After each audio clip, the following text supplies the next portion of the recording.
Today's episode is brought to you by One Shot Energy Voice Drops. They are a low-sugar yuzu honey lozenge that soothes and protects your throat and voice with an infusion of slippery elm, marshmallow, and licorice root.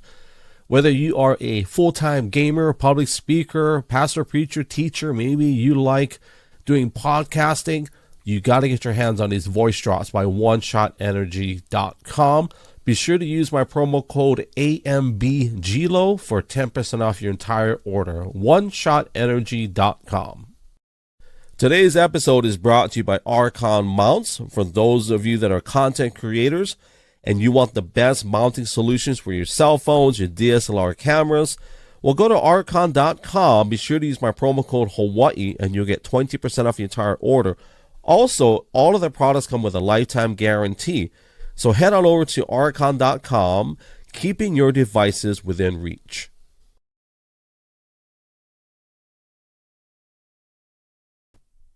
Yes, we are live. Thank you for joining. My name is Brother Greg, a.k.a. The Real gLO. Man, what a year it's been.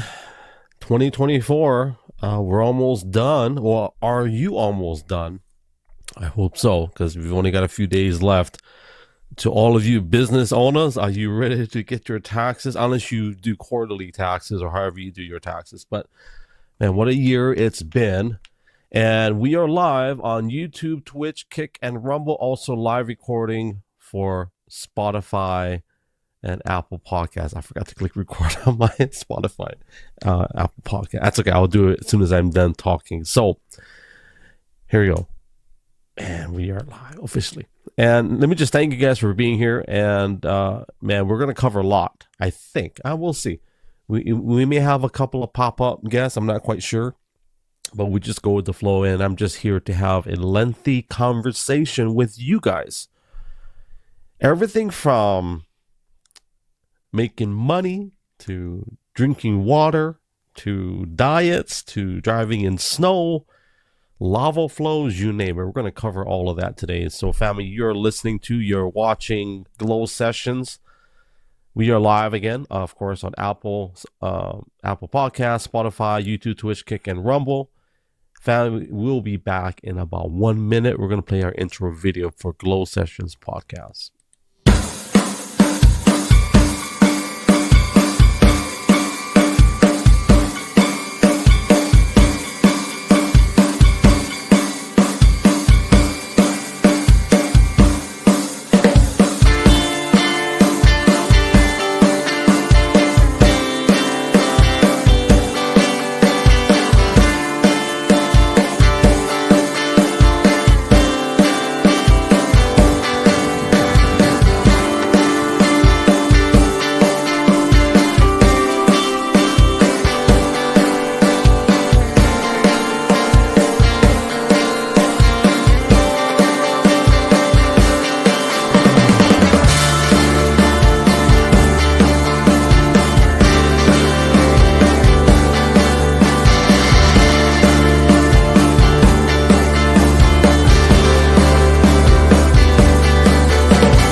The llamas are real. I found that out this year. Llamas are real animals. They exist, family. We don't actually, I take that back. Alpacas are real. I don't know about llamas. I think llamas are real, but I found out that alpacas are real. As you saw in the intro video, they moved in slow motion. Took my kids out to somewhere in Redmond, Oregon. It's called Moon Farms. What is it called? My wife is not here, so I think it's called Moonshine Farms or something. No, that doesn't sound right. Moonshine Farms. That's something down in the south. What is that called? Moonshine Farm. I think it's called Half Moon Farm. I don't know. We can look it up later and fact check ourselves. But we're live. YouTube, Twitch, Kick, and Rumble, Apple, and Apple Podcasts and Spotify. You're being treated to the audio version. I may do video for Spotify. We'll see if it looks good. But yeah, I don't know if you guys, for those of you that are audio only, you didn't see my video where Tulsi Gabbard and Donald Trump, they're holding the steering wheel. Yes, they are. They're holding the steering wheel, brother, and they've got their own steering wheel. I don't know how many of you married couples. For some reason, the guy that's in the the passenger seat, they've got that imaginary steering wheel. They got the imaginary brakes and imaginary gas, and it's like, I don't know if our country has imaginary steering wheels, or if do they all have their own steering wheel. I don't know. And it's kind of like when you go to Target, when you go to Target, or you go to those fancy malls, those upper bougie. In Hawaii, we say high maka maka shopping malls. Like you go to Dallas, Fort Worth, they go to those malls where they got those shopping carts with the kids, got the Ferrari in the front with their little steering wheel, and they're like jerking the wheel really hard, and they're like, yeah, mom, I got the wheel, right? But really, mom's got the wheel. So anyways, politically, take that how you like. I don't care. We're going to talk about year in review. There's been a lot of great things that happened this year, a lot of crazy things that's happened. There's a lot of current events that are happening right now. Today, we're going to cover, this is part two for those of you that are brand new. This is part two of the year in review.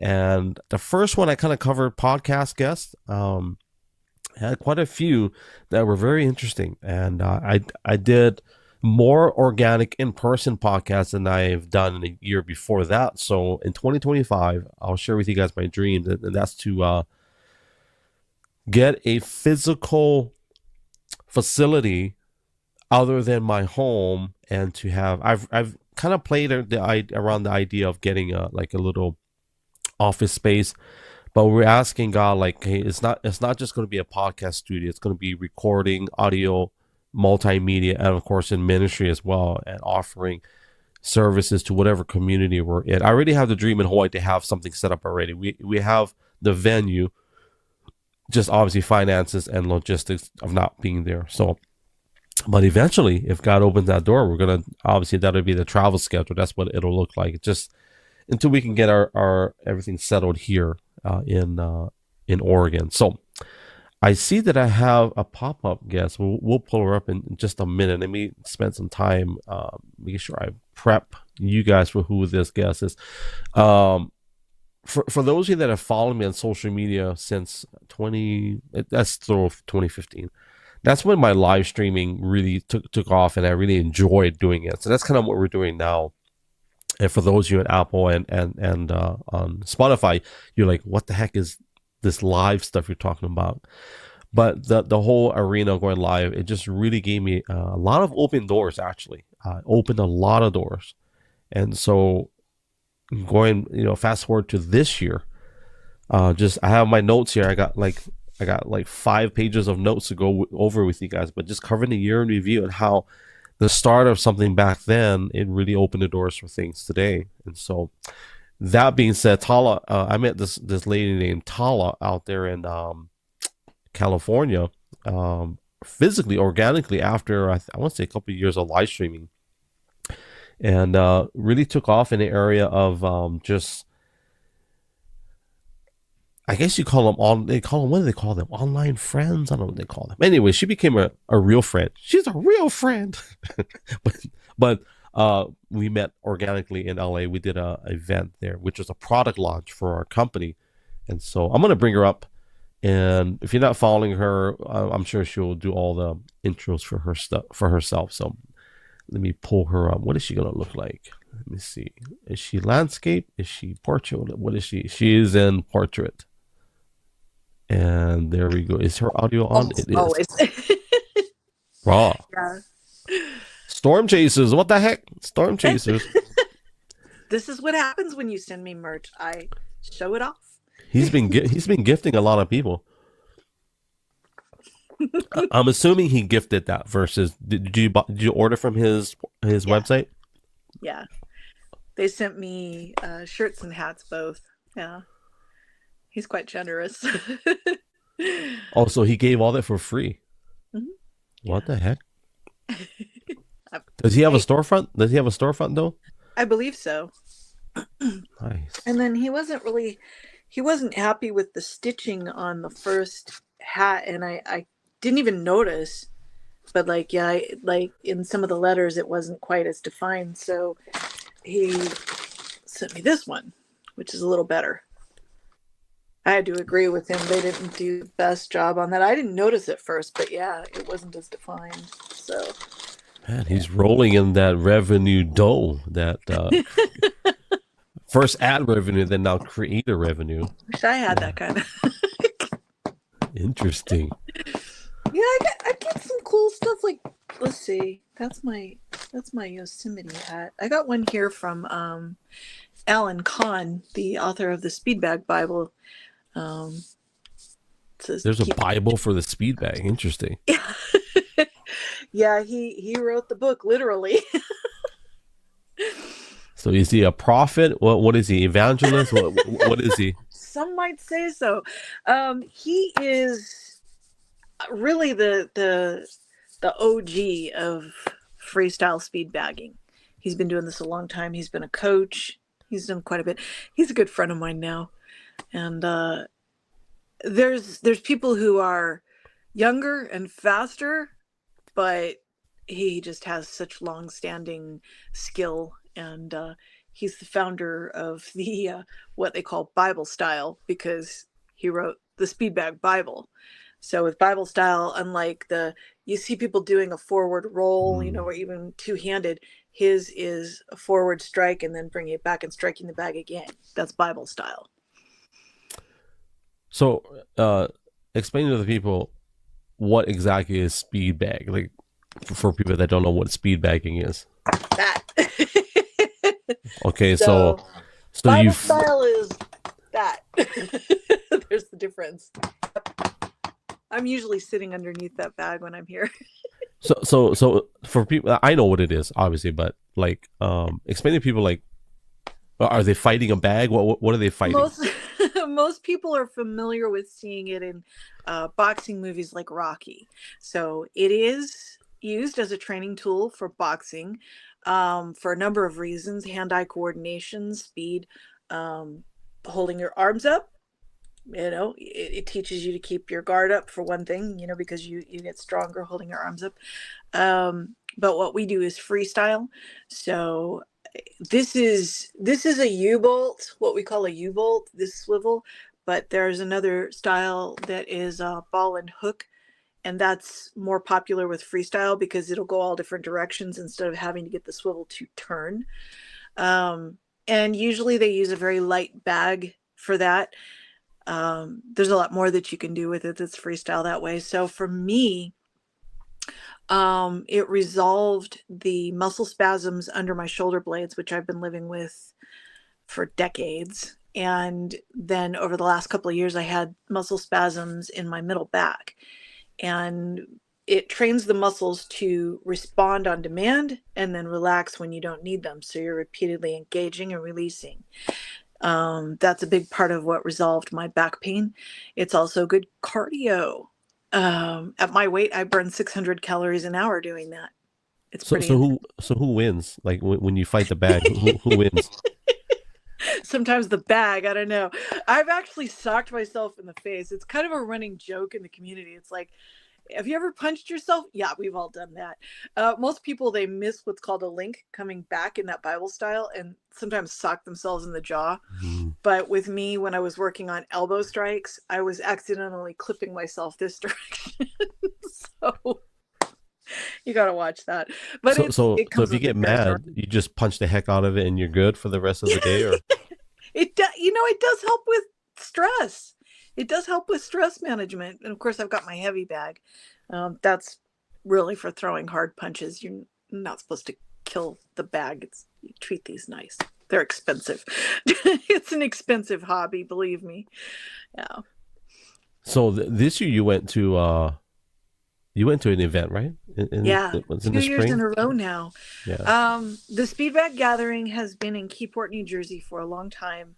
Sadly, our location there, the real gym owned by Donnie, he lost that location. It was a stupid situation. Somebody forced him out by raising the rent because they didn't like his other source of income. It was pretty tragic, and it was hard. It was heartbreaking watching him lose what he had built. It was an old school gym. You would have loved it.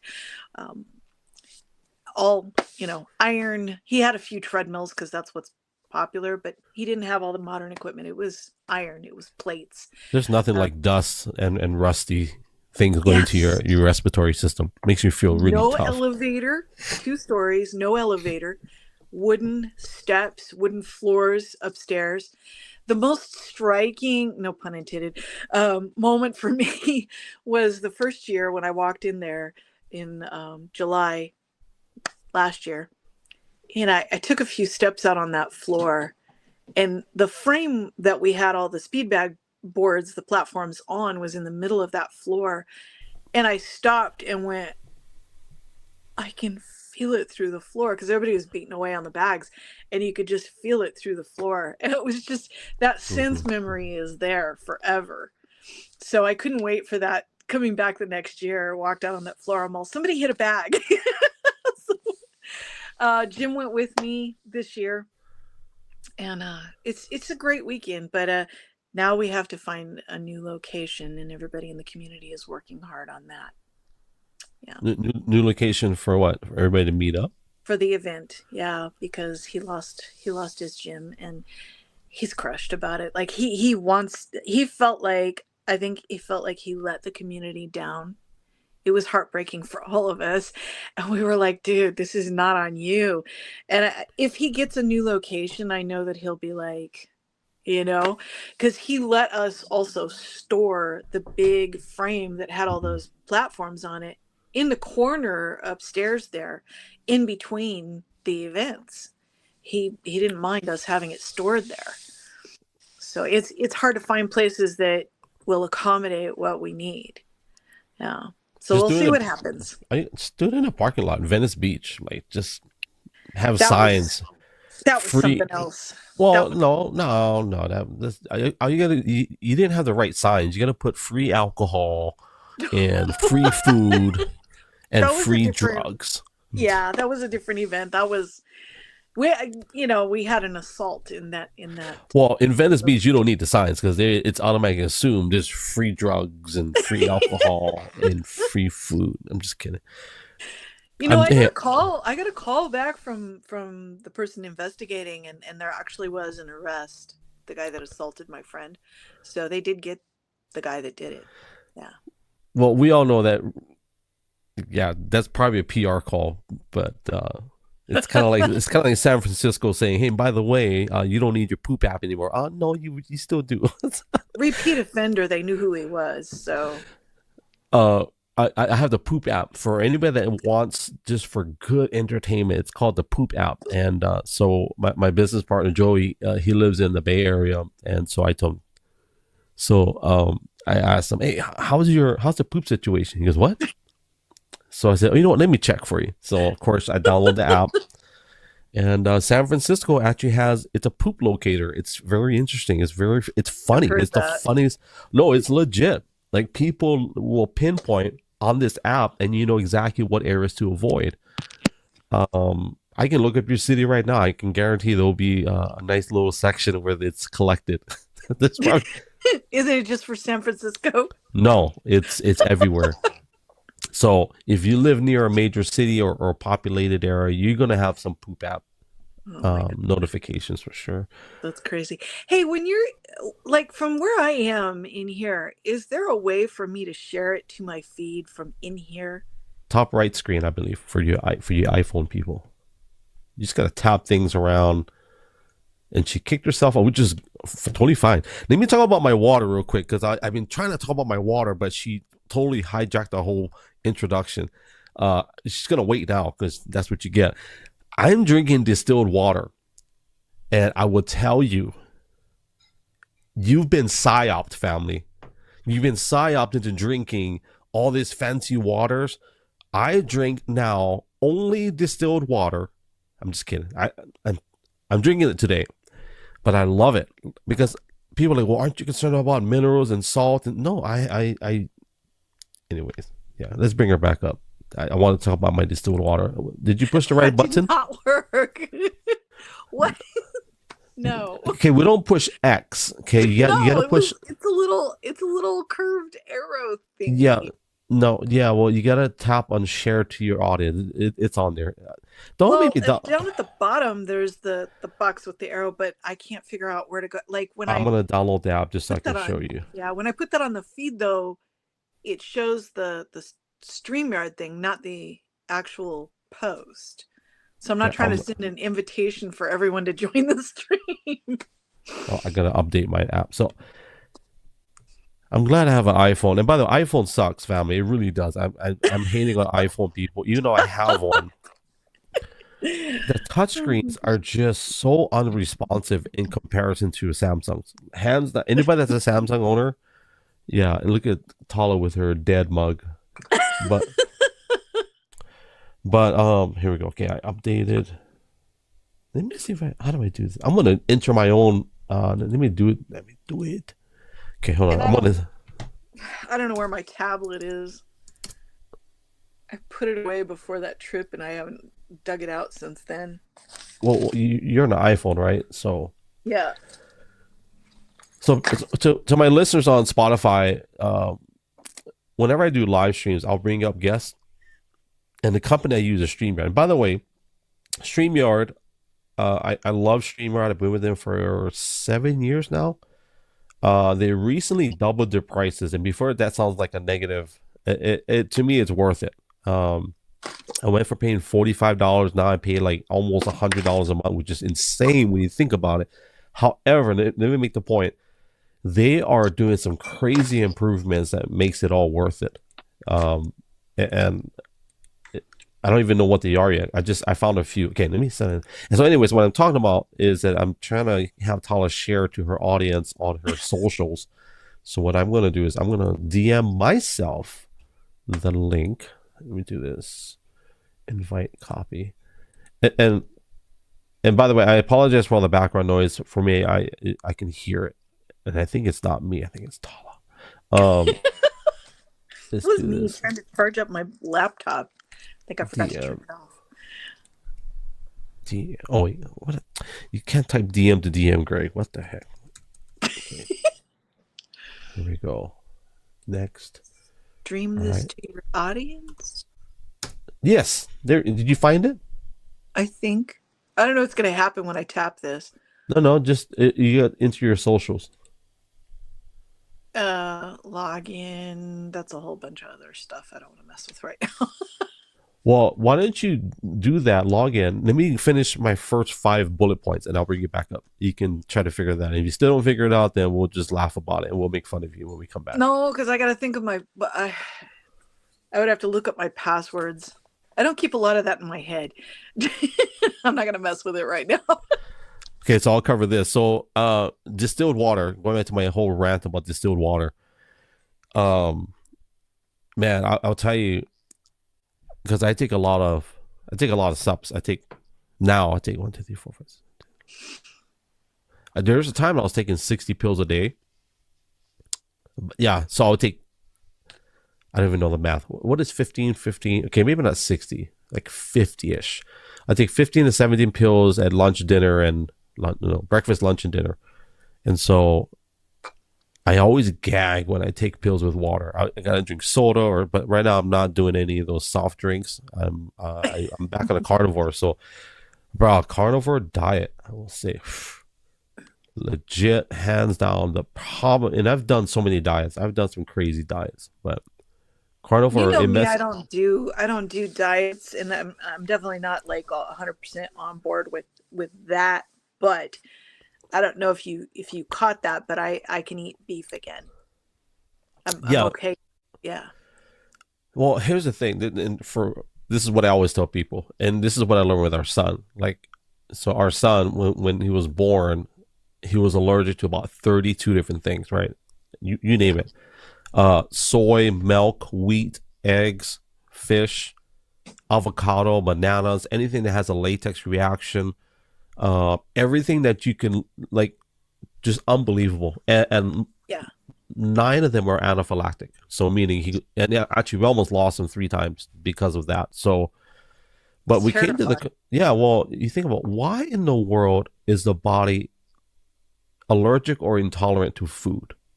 Yeah. And it's never food. And I'm going to stand by, it's never food. It's always the process. Yeah. Right? It's something else. Yeah. Yeah. Our bodies were created to consume these things. Mm-hmm.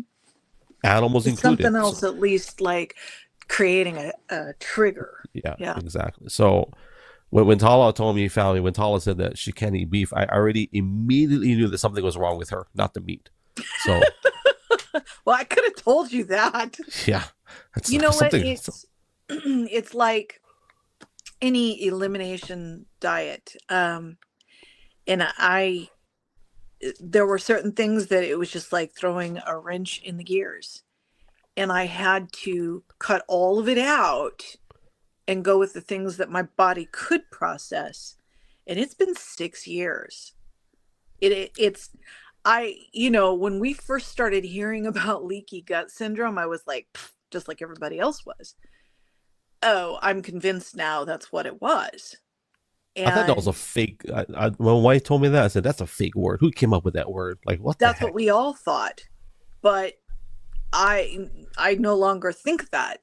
And I literally had to do something very radical just to let my body rest and recover. So now, and I don't eat pork. For one thing, really all that's available here is commercial pork, and I'm not going near that.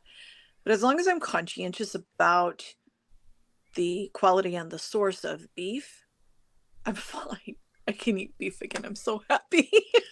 I told you it was never a moral compunction with me like it was with the me three. That's his thing. It was just my body cannot process this. I even considered at one point, is this alpha gal syndrome? Because I have had tick bites. I just really didn't know. And I Did still you? don't know. Well, did you hear the conspiracy about pork? So a lot of people don't know this. So China is so smart. China buys the pork from us. Okay, but here's the funny thing. Like I'm going to try to regurgitate this properly. They are the largest consumer of American pork, or grower. Take that back. We're the largest consumers of pork, but Okay. China grows it here, if that's the word, or raised. And the reason Race. is Yeah. pork, to raise pigs, it's filthy. They poop everywhere. They create gas, and it stink. And Commercially, yeah. well, yeah, well, we're talking about country to country, of course, right? Going to be commercial. So the conspiracy is they send all the pigs here, or they raise all the pigs in the United States. We ship it to China, and then we ended up buying it back from them after they processed it. Yeah. So the Supposedly conspiracy, it costs less to do that. I'm not buying that. I think it does when you consider Chinese labor and Yeah, and I and the, and, get. and the slave But conditions. shipping. But the conspiracy also is that they're eating up our soil, right? So Yeah. China's like, why would we eat up our resources? Because it's expensive to when you do the comparison, cost comparison, they'd rather have us. I'm trying to figure out the word, like just desecrate our land for these pigs, Yes. and then they get the benefits, right? The reason I said commercially yes is because you got to remember Jim grew up on a pig farm. They were extremely conscientious. So this is one of the reasons that I believe in supporting small farms. They didn't raise their pigs that way. They didn't feed them scraps and trash. They were very conscientious about what they fed their pigs, and they kept their environment clean. See, Well, pigs don't really want to roll around in poop. They like a clean environment, and so they worked very hard to create that, make sure there was fresh straw, and yeah. I think pigs are great. I love pork. Pork is amazing. Not, I think pork fat. Oh my gosh. My wife made this Kahlua pig. So for anybody that doesn't know Kahlua pig is based. It's not roasted pig. People that it's not pork butt. That's not how you describe it. It's not. So most indigenous cultures, most of them, not all of them, depending on where. Anyways, they take the pig. They of course gut it out. They stick it on the ground in this oven called imu, and they do it for anywhere from 8 to 12 hours, depending on. Slow cook. And Yeah. well, yeah, it's a slow cook, but and on top of that, it's covered. There's no air that escapes it, so it's Yeah. cooking in its own juices, its fat, all the bone marrow, all the jelly basically, and then when they take it out, they basically just shred it all up, and it's got everything. Of course, they take the skin off, but like all that gelatinous goodness, raw. See, if I Can had access to one that I knew was responsibly raised and then cooked that way, then I would probably be fine with it. you But probably what's be in the broke market too? here? Yeah, you'll be Huh? broke. You'll get broke. I know. It's money, man. It's money. Yeah. Well, if you know where the pig came from, that's better than not knowing where it came from. Yes. Oh yeah. I mean, I I, can remember like we used to do this at my stomp grounds, my tribal grounds in Oklahoma. One of my last memories there, we had it was a show pig that had been given to um, not what? the tribe, but like our group. But what they did was they turned it loose to fatten up for a few weeks on acorns. And Okay, then wait. I was there when they slaughtered that. Yeah. Show pig, like what kind of show pig? Because I know, I here's a little known fact. I know a lot about show pig. So what kind of show pig are you talking about? I don't know. That's over 3 decades ago, but it was Okay, good. It was tasty. so show pigs today, you don't want to eat those things. Those No, things, I mean, you probably could, but they're like Arnold Schwarzenegger pigs. Like no, they yeah. got massive This traps and was this depths. was healthy. This was a No, long I time mean, I'm ago. sure they're healthy, but they're not. They're sure not fatty. Their stomachs are probably fat, which is the most important That's why they let part. it fatten up. They Yeah. let it fatten up on acorns, and the flavor was unmatched. So there's a guy in Hawaii. He raises pigs, but he feeds them macadamia nuts and like guavas and a lot of fruits, and that's their main diet. But Ah, that sounds good. see, on a carnivore diet, you can eat that all day long. Yeah. And actually, You I've know, been I eating. Yeah. and I kept asking Kyle, help me because I'm struggling with I was dealing with in this gear shift into winter and all the stress from this year and everything. I was like, I'm having the worst time with sugar cravings and simple carb cravings, and it's all wrong because syndrome X runs in my family. My dad's pre-diabetic, my brother's full on type 2, and I was like, I don't know what's going on. And he goes, we were talking about various issues with it. He goes, well, I bet bacon would fix it. I said, I bet it would, but it would probably cause other problems. So this is where we're at. And what I was finding was I I don't get think along so. fine with chicken skin. I don't think so. I think bacon will fix your problems. That's a No, lot. No, it's not what's you, in you, my you're store. you're copping out before you even do it. I said, just No, no, do it. no, Do it for no, a week. no, Uh, not the commercial garbage that's in my store, man. I'm being very careful in buying my beef from the Japanese market, and but that made the difference was that shift of it's like, okay, I'm doing okay with chicken skin in moderation, let's try a higher grade of beef, and boom, I listen. I problem would solved.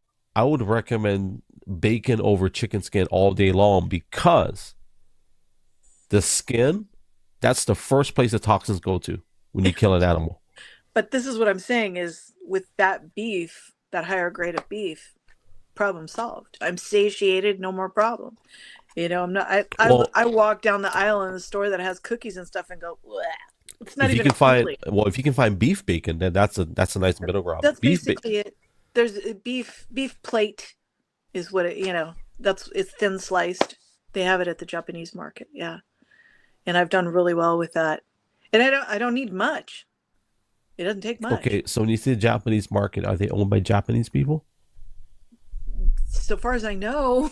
You better check. I'm just There's two. There's two. The one that I go to when I'm over in LA County is Mitsuwa Market, and they've been around a long time. Yeah, that's where I get my fish, man. you will know they're Japanese when you walk up and you go "Annyeonghaseyo" and they go "Annyeonghaseyo." They're Korean. So little test. I will tell you. If for anybody that wants to know if some places are legit Japanese, just tell them "Annyeonghaseyo" or you can say "Konnichiwa." If they respond to "Konnichiwa," they're probably Yeah, Japanese. But yeah. if they get all excited with, oh, they're Korean. Now, No, it that's why I drive so far for it because the only Asian market around here is owned by Filipinos. It's completely different. now Filipinos got some legit. If you want good food where they don't waste anything, Filipinos for sure. Yeah, Filipinos eat everything. Like we got some neighbors across the street who are, and kind of family patriarch. He moved away, but he used to send over plates of food when they were having a party, and they'd give us stuff. So I've had some. It's good. Say, oh, you know what? Hey, this is a year in review, and I know we're talking about food, but where's my notes at? Um, Man, here we go. What month should I start? I know you did your stuff with your fighting the bags and winning. Where 460 strikes in a you minute, know Mr. what? I know it's Christmas is over, but you ever heard the term aloha package before? You ever No. heard it? So people that we do it in Hawaii too, but like for people that move away or they're in college, um, I think you guys call them care packages. Oh But yeah. in Hawaii, we call them aloha package, and all that means is they send everything that you cannot get wherever you're at, and they put it in a box. And every year that we've been here, man, we get these. And we just got one today, and as a matter of fact, I just opened it before I went live. But man, these aloha packages, I don't know how to explain it. It's like when you open a box, it just takes you back, and it's like, and then you start to cry. It's like, bro, I wish I was home right now. I used to Like, send care packages to me three when I could still ship stuff to Russia. And I've got a box that's been sitting here ever since they shut it down in 2020. Stuff that's still waiting to send to him. explain Yeah. to people who this guy is and why is he so important for people that don't know on Spotify. Like who I is the met I met Dimitri in let's see, he started working with me in 2018. So I met him in 2017 on Periscope. He is native Russian, originally from Kazakhstan. He lives in Tomsk, Siberia. And he did not broadcast, but he was an avid supporter of those of us who did.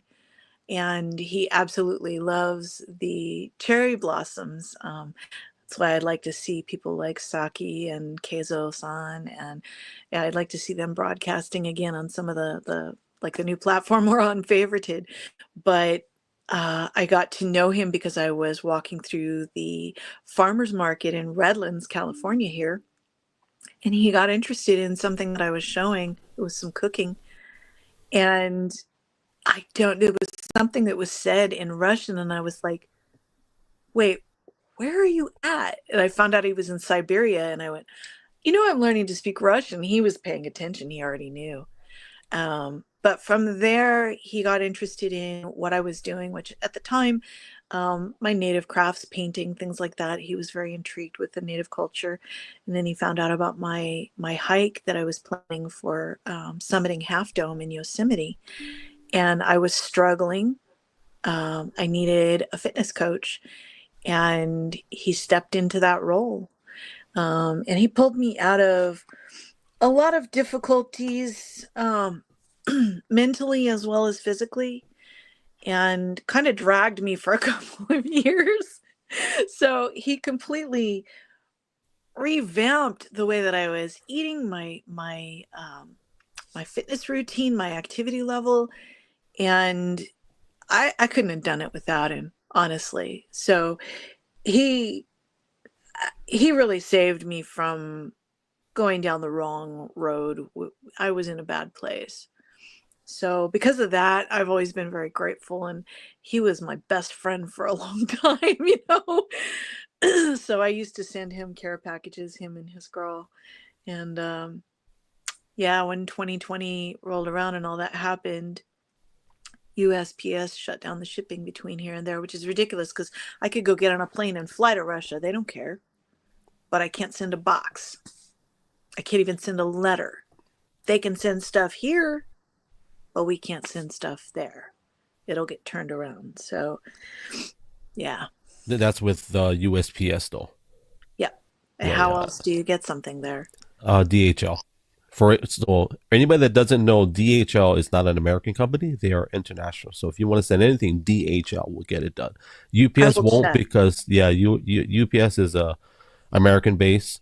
I think Okay. UPS can still ship, but like DHL, bro, I get stuff from communist China within 3 days if I wanted to. But Yeah. What kind of Russian is he? What kind of Russian is Dimitri? Whatever Dimitri.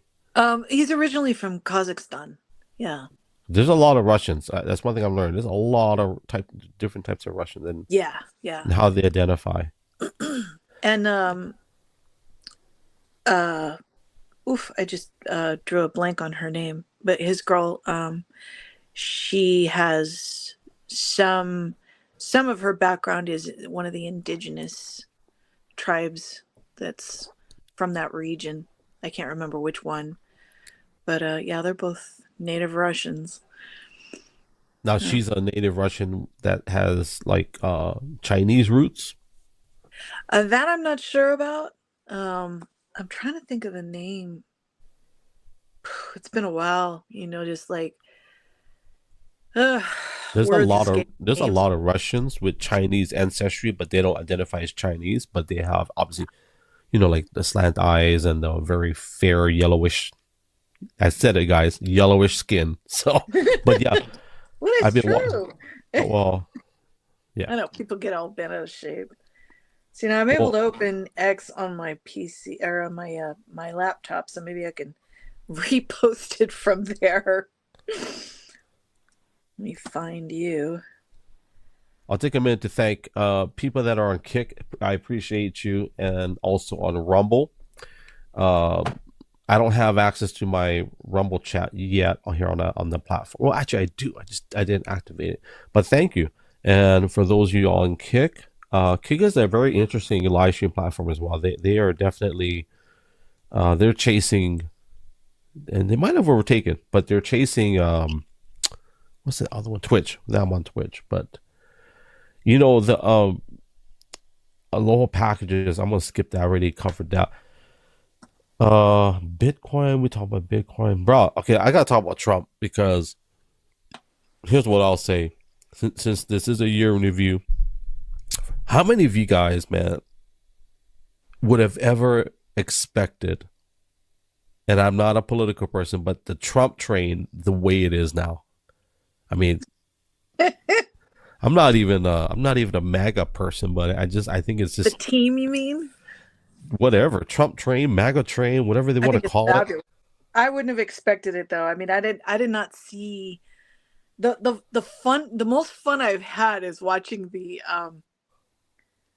Staying Alive videos that keep adding people.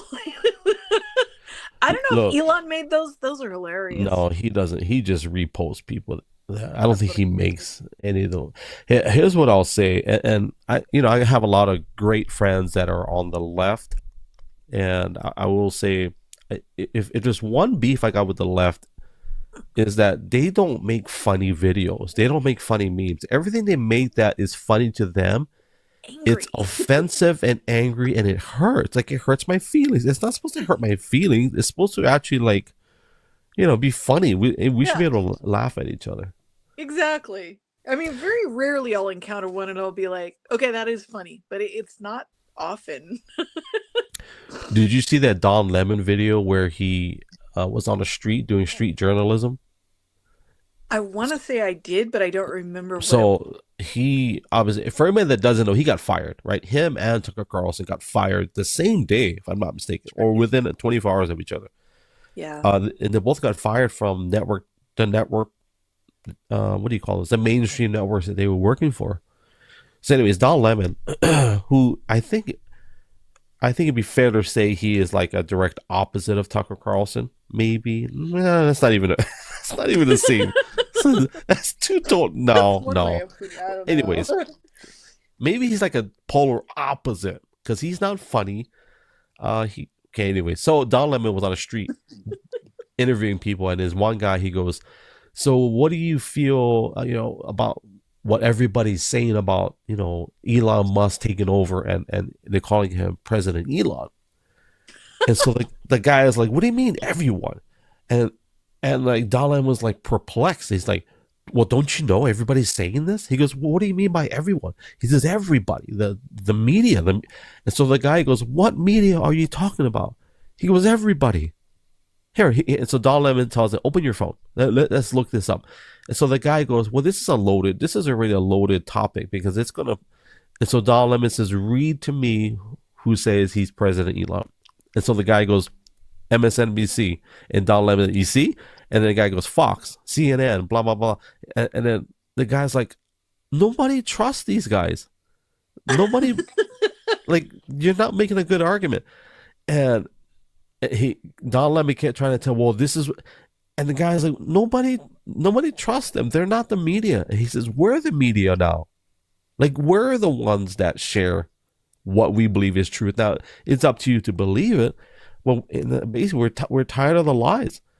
And it's so ironic that Don Lemon is defending these topics when he's the very guy that got fired by this. So I thought that was really funny when I saw that Don Lemon video. But And like years ago, right about the time that I got a new follower, that's cool. Follow back. Years ago when we lost Periscope, I had this little button that I got, I could wear. I had a couple of them. And I don't know, I was talking to Nate about it, the one that moved to the East Coast. I can't think of his last name. But he didn't understand it. It says be the media. And I tried to explain to people at the time, we are the new media. And that was why we got shut down. We've talked about that. yeah, We know why we got shut down. Come on. But I was saying it back then. When was it? 2020. It was the beginning of 2020 we lost it. Yeah. Yeah. So now that Elon says it, now everybody wants to say it. we got James Little on X. What's up, brother? James with a Periscope Days, delightful. And then we got TNT Dynamite. TNT's in the house. TNT is a gold star software developer. He is also a tech industry evangelist as well. He is an author of great blog posts / articles on X.com. For those of you that don't know, if you want to follow him, you look him up. He's the only guy that is blowing things up on X. It's TNT on X. But no pun intended. No pun intended. But this whole Trump train, I will say that it proved that whatever the polls were saying, it was like, man, somebody's lying. Either somebody's lying or these polls are extremely inaccurate. I mean, it was just, I think everybody this year, I don't care if you're on the right or I really don't care. But it's like, I think everybody's tired of the lies. Yes.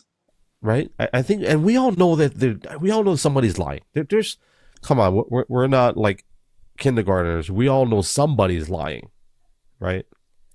And I think this year, when we saw Trump get elected, I kind of had a feeling that he was going to win by a landslide. But I didn't really say it. I wasn't public about it, but I just had a feeling. We were all kind of holding our breath, though, because last time was. Yeah. Like, I didn't want to, like, I just didn't even want to go there. I wasn't even talking with people about it that night. I was like, well, this is what it looks like, but I am going to go to bed and not think about it. I was like, I need sleep. This is what I believe. If Trump got elected, this is what I believe. If he got elected, there would have been a civil war of some sort, attempts. I think that was on the table. If Kamala Harris got elected, I don't think there would have been a civil uprising, because all the people that don't like her, generally speaking, are legitimate, hardworking Americans that got to go to work tomorrow. So they don't have time to like protest and grab their guns and let's go to the Capitol. No, it's like, no, we got to go work. We got to go make some money. It's the other side. It seems like that there's a lot of people that are comfortable with being given things. Like, people are always like, okay, so we've seen all the videos and posts about, how many of you are regretting your vote now? I don't regret anything. The economy was great under him last time. I'm looking forward to getting that back. I don't regret anything. And it's like they're trying to start something, and I'm like, I really am not, I don't care. Like, well, what would you have done if, well, okay, so if she won, I would be like, wow, okay. And I would have to adjust and deal with more financial hardship that we've already been going through. Same thing when Biden got elected. Okay, get up and go to work. Send Jim on his way for the week, just like I always do. I'm not gonna go have a meltdown somewhere. Why? What's that gonna do for me? You know, Whoever is in office, pray for them. You better be praying for them. Believe me, we've been praying for the last 4 years. You better be praying for that person. I always wondered how, and this is an honest question for anybody that watches on replay or listens. You can come. And by the way, if you guys are listening on my Spotify and Apple Podcasts, thank you. Be sure to give a 5-star review and also comments would help a lot. But here's the question I got: is like, are people really affected by a presidential candidate? Like, let's be honest. Like, what parts of your life are affected? Like, I always wondered what really like the average American, the average working class person, what are they actually affected by? I always wondered about that. The tone that is set. Like what Um, tone though? Like I always, that's what I mean. Like what are we talking about? Like, am I well, going to I'd get have to paid? go all the way back to when Obama first ended up in office. And what I saw was a lot of rage and unrest, and I'm seeing things like people With who feeling though? comfortable with blocking roads and, Oh, okay. that kind of stuff. It's like, because we lived in the Bay Area, and that's already a heavily blue area. But when I see situations where people are comfortable with the idea of, you're not just disrupting commerce. There was a lady trying to get to the hospital and have a baby, and she's stuck on the road in an ambulance. People die that way. If there's an ambulance coming for me, you better get out of the way of it. Thank you. It was that kind of thing starting to happen. I don't care if you protest, but don't block emergency services. Don't keep my man from getting to his job. We got bills to pay. You can have a voice. I have a voice. I post. I do what I do without disrupting someone else's life for their safety, their well-being, their income, those kind of things. And the idea that, well, you have to be a disruptor, you have to no, you don't have to. You don't have to be a vandal, you don't have to be a thief, and you don't have to be violent and harm people in order to have your voice heard. Yeah. That is the situation we've been in. Yeah. That's not a Well, popular opinion with everyone, but it's mine. so that's what I'm saying, right? Like, I don't care if Kamala Harris got in or Donald Trump.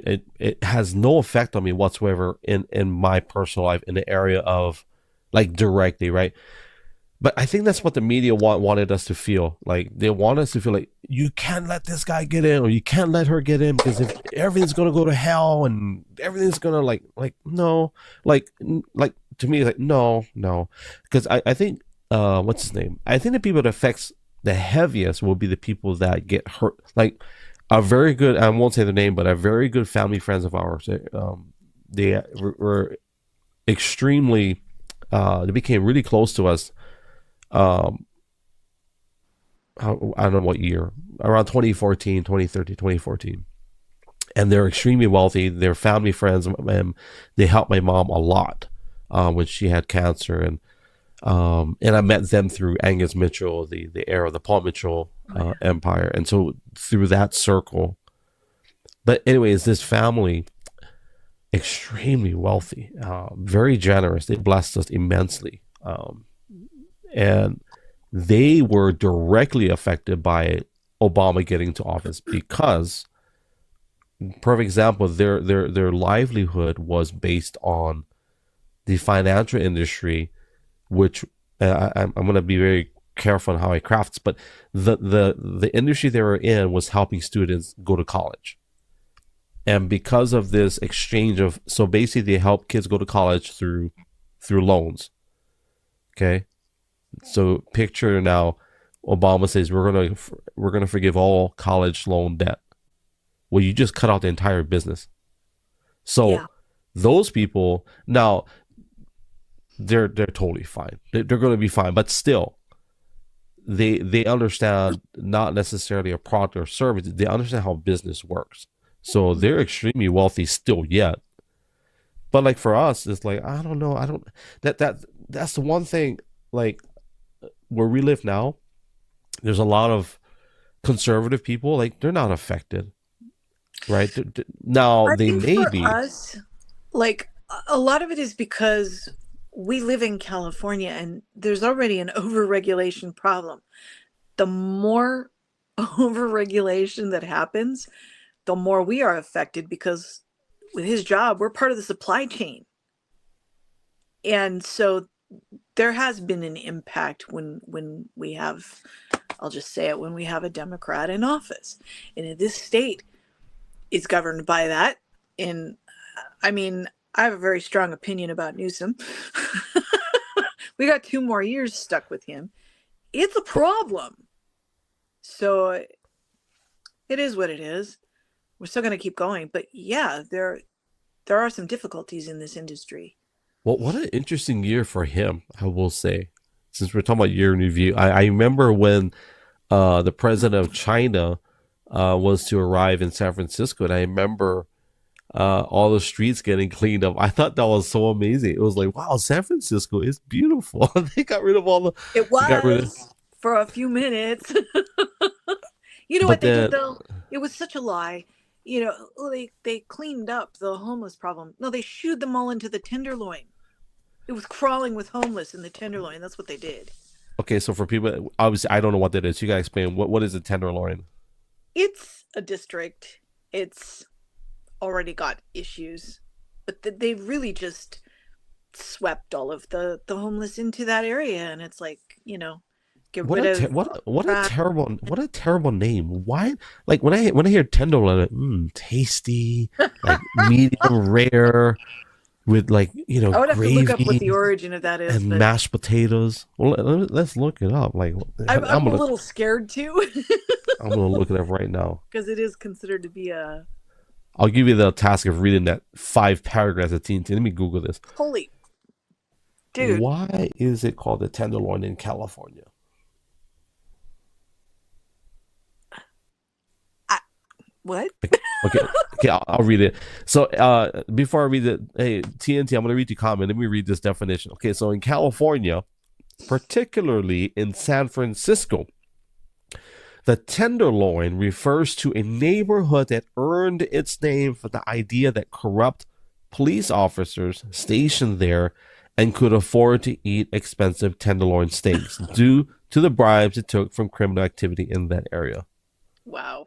So that's where they moved. See, that's why I was saying, what a terrible place. Like Right. that's exactly what I thought. I was thinking medium rare, nice salt crust with gravy.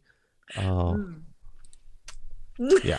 Okay, let me read this comment. So TNT says that education cost is a big one. I always thought of it just as a piece of paper. However, I think that technology might be a bit different in model than other fields. Always changing, always moving forward. I excelled more with certifications than you know what? I want to address that because he's right. I excelled more with certifications than the degree. 80,000 versus the 1,000 in certificates. Check this out. So we talk about Periscope. Tala mentioned Periscope. So we have a Periscope refugee camp on Discord where we have just a group of guys that we've met organically. 10 of us formed a company, 2 companies together. And matter of fact, one of them is watching us on Twitch. Whew. I see you on Twitch. I know who you are. I'm not sure if you ever met Nikki. I'm pretty sure it's Nikki. She's always the lurker. It's either Nikki or Mary. Actually, Nikki wasn't part of our marketing team, but Mary and Jess were part of our marketing team. So I'm not sure if you ever met them, but they're in California. I don't know. But Mary's a vlogger on YouTube. She was part of our marketing team when we did our cryptocurrency company.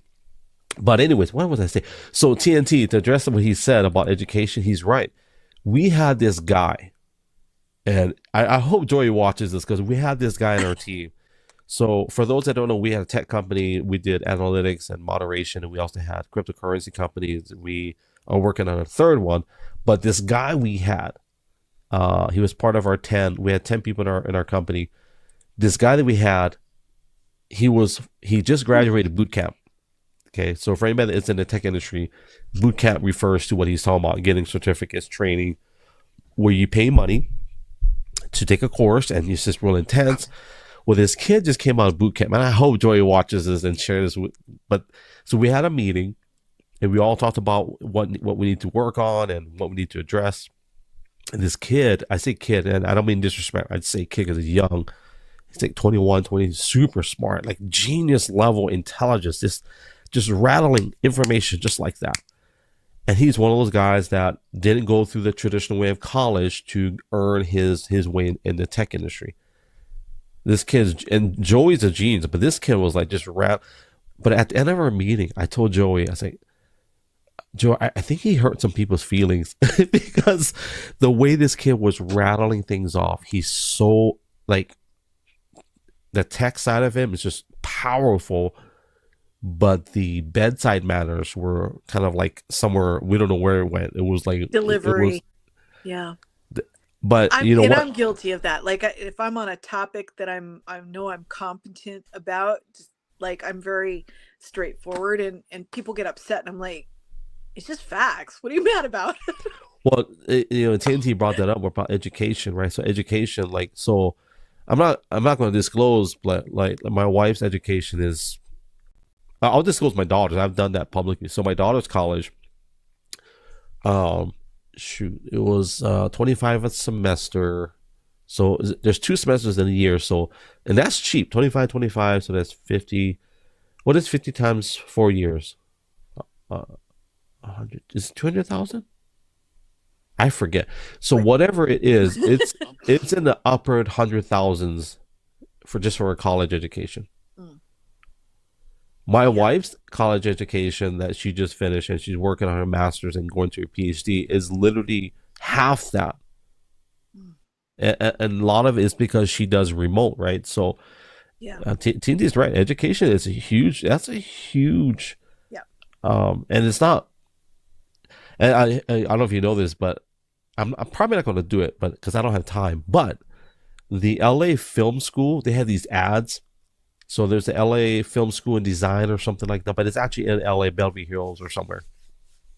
So I clicked on the ad. I'm like, oh, I think I could do this, not knowing that all of my information now they're calling me like every other day, Yes.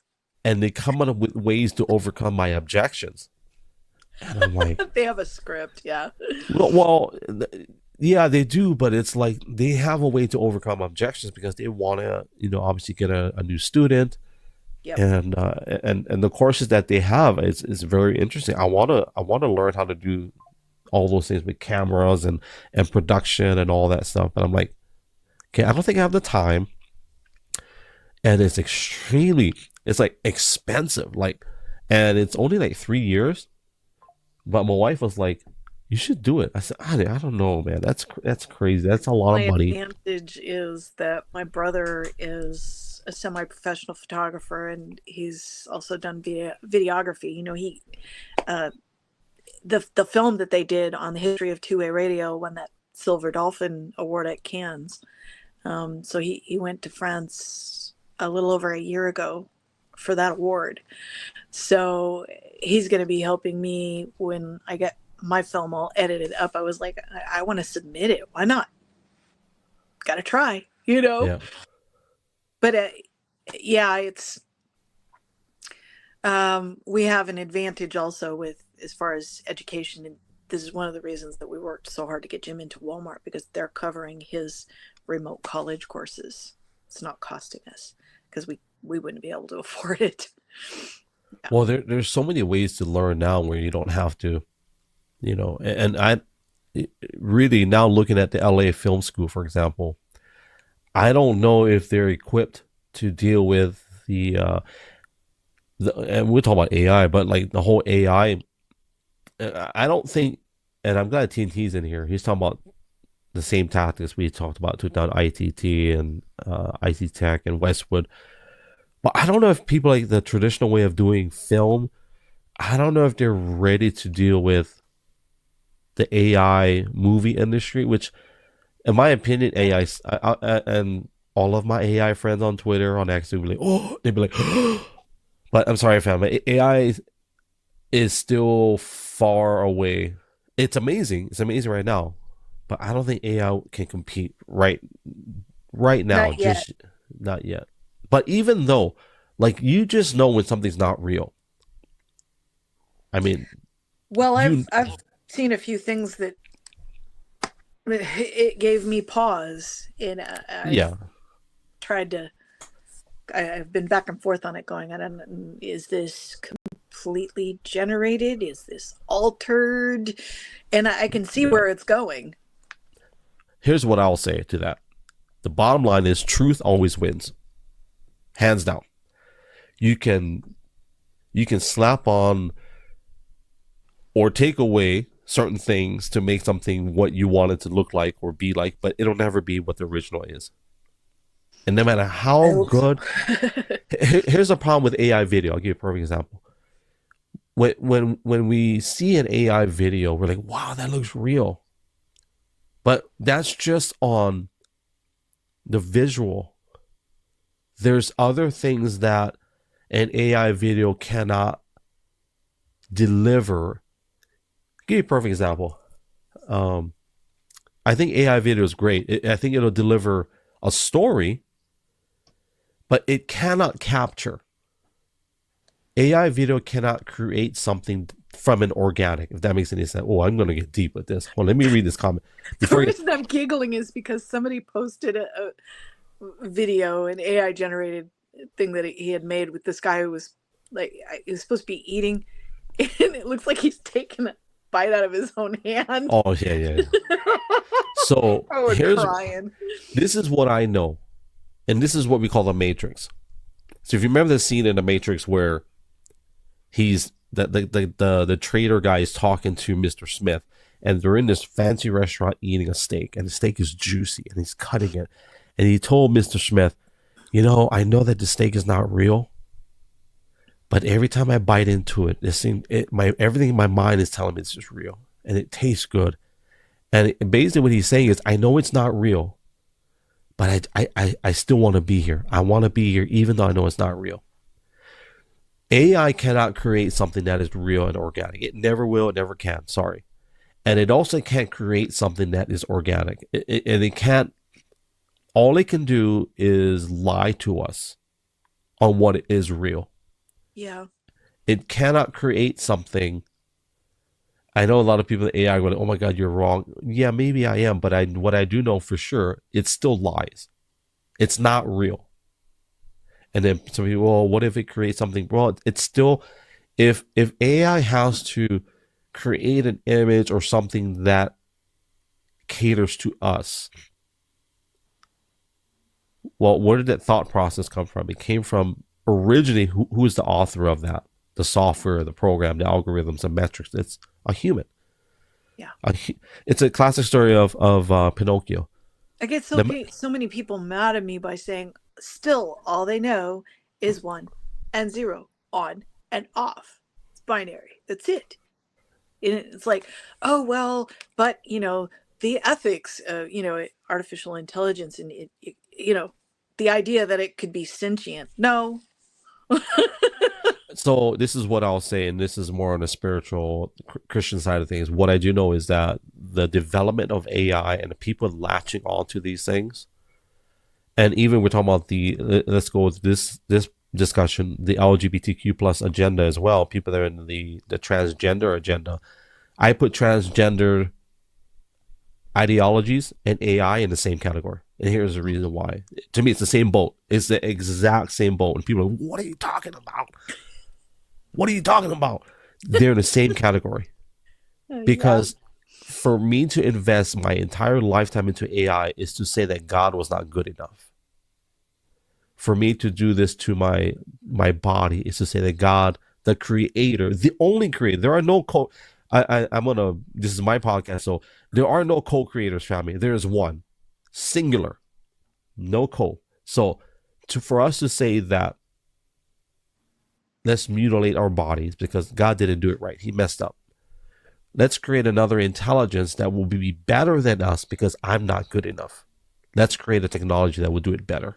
Because that's what's happening. People are saying AI technology is good because you can have your kids learn from these AI bots because they won't get mad at you, whatever, right? I'm like, no, no, I step on no. toes with this whole thing of oh, I mean, obviously I've got pierced ears, I've got tattoos. To me, that's relatively mild. But oh boy, this is going to step on some toes. So I know there are people who very much believe in the validity of gastric bypass, for example. But every single person I have ever watched go through this, they've damaged themselves in the process, and it didn't go anywhere good.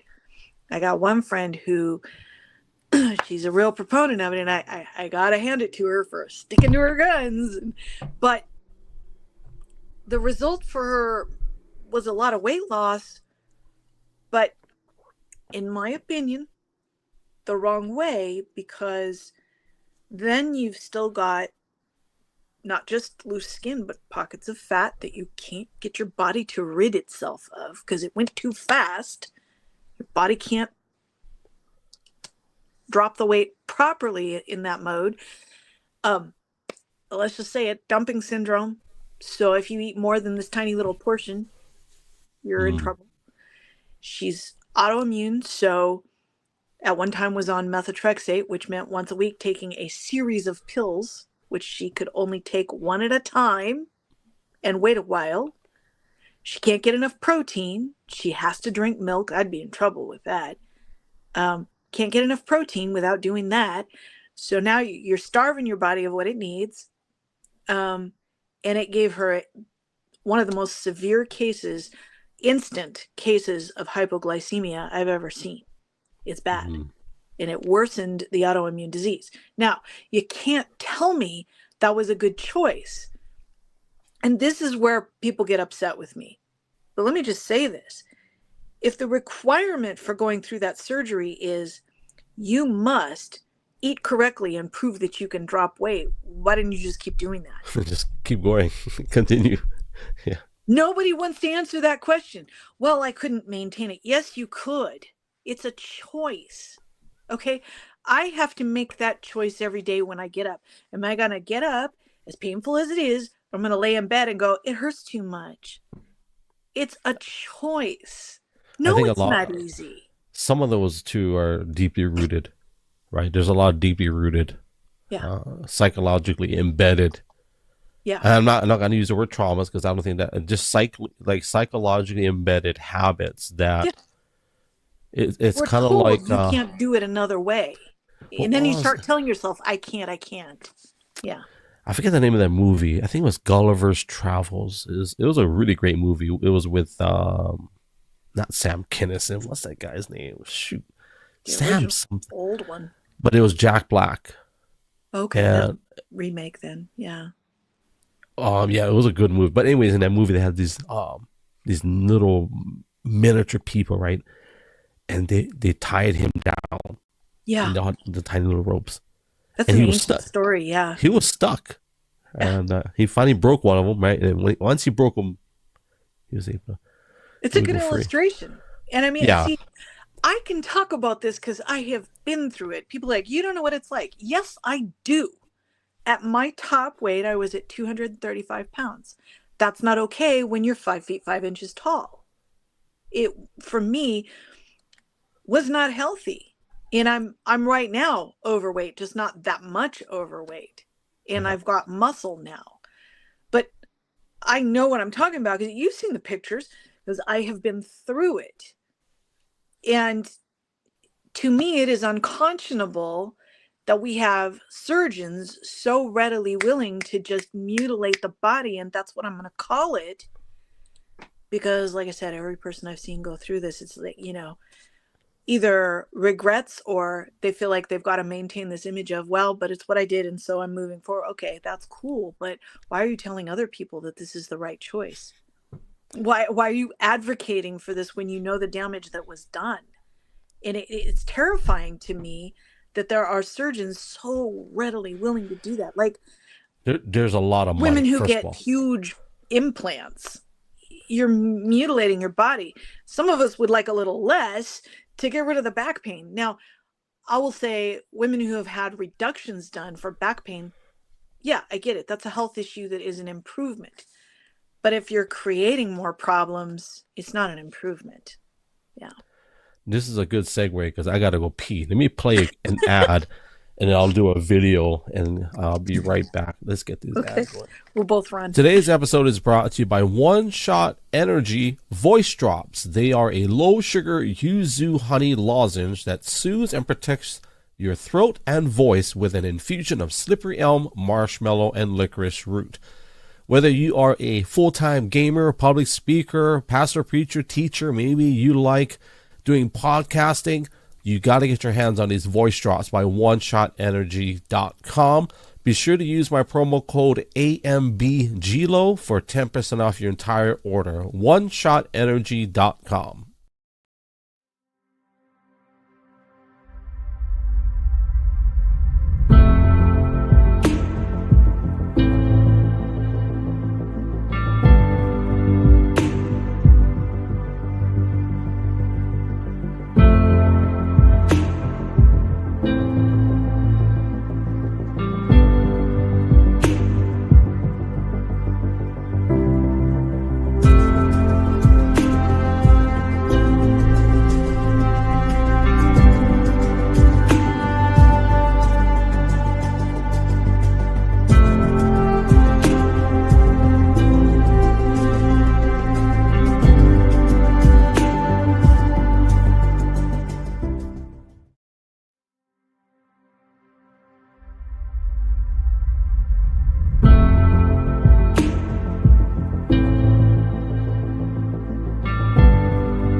Want to announce our new merch is up. If you go to therealglo.com, click on merchandise, it'll take you to our storefront, which has our last run of our t-shirts for the fall season. It's Stay Humble and Shaka, Blessed Beyond Measure, Ezekiel 37 shirts, Yesu, which is native Hawaiian for Jesus. And we also have our beanies, coffee cups. Get your hands on it while it lasts because we're going to be running our winter apparel. TheRealGLO.com. Click on merchandise, and as I always say, mahalo for your support.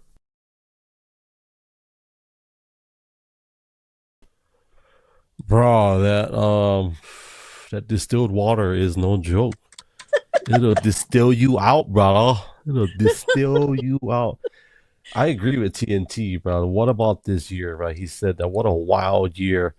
Got a feeling 25. I hope it's going to be amazing because we will be alive in 2025. You know what's funny? I'm going to close the chapter on this whole AI discussion. AI.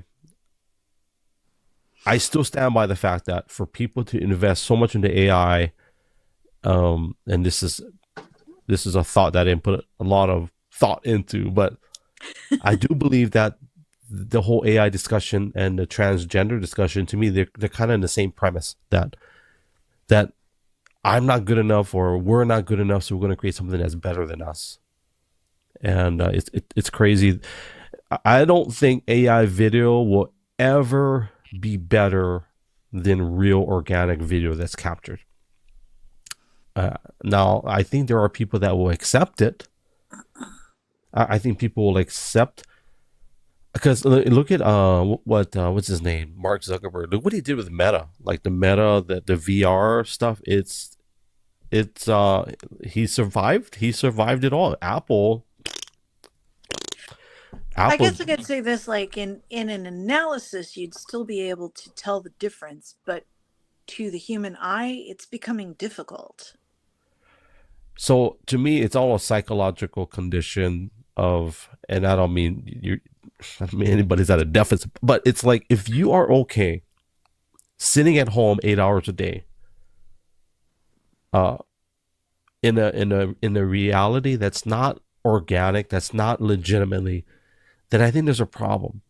And I think Joe Rogan covered in one of his podcasts. They were talking about if you are a male that is 18 to 27 and you're single, you're probably playing video games at home by yourself, ordering DoorDash, pizza, they come and bring your food, and you're probably ordering Amazon, getting things shipped to your house. And it says if you work from home and you're a remote worker, even more so, you're probably not leaving your house. Yeah. So I can see those people accepting this AI as being real enough The for more them. you watch it, yeah. Yeah, and now some of it's amazing. So I will say Yeah. I will agree. But I'm trying to get this video. There's this amazing video. This the drones. You've been keeping up with the drones. Have you been watching the drone stuff? Some of it, most of it, I just kind of go, okay. Because I mean, I'm kind of waiting for the dust to settle and somebody else to make a decision about what it's about. I'll tell you what I know what it's about.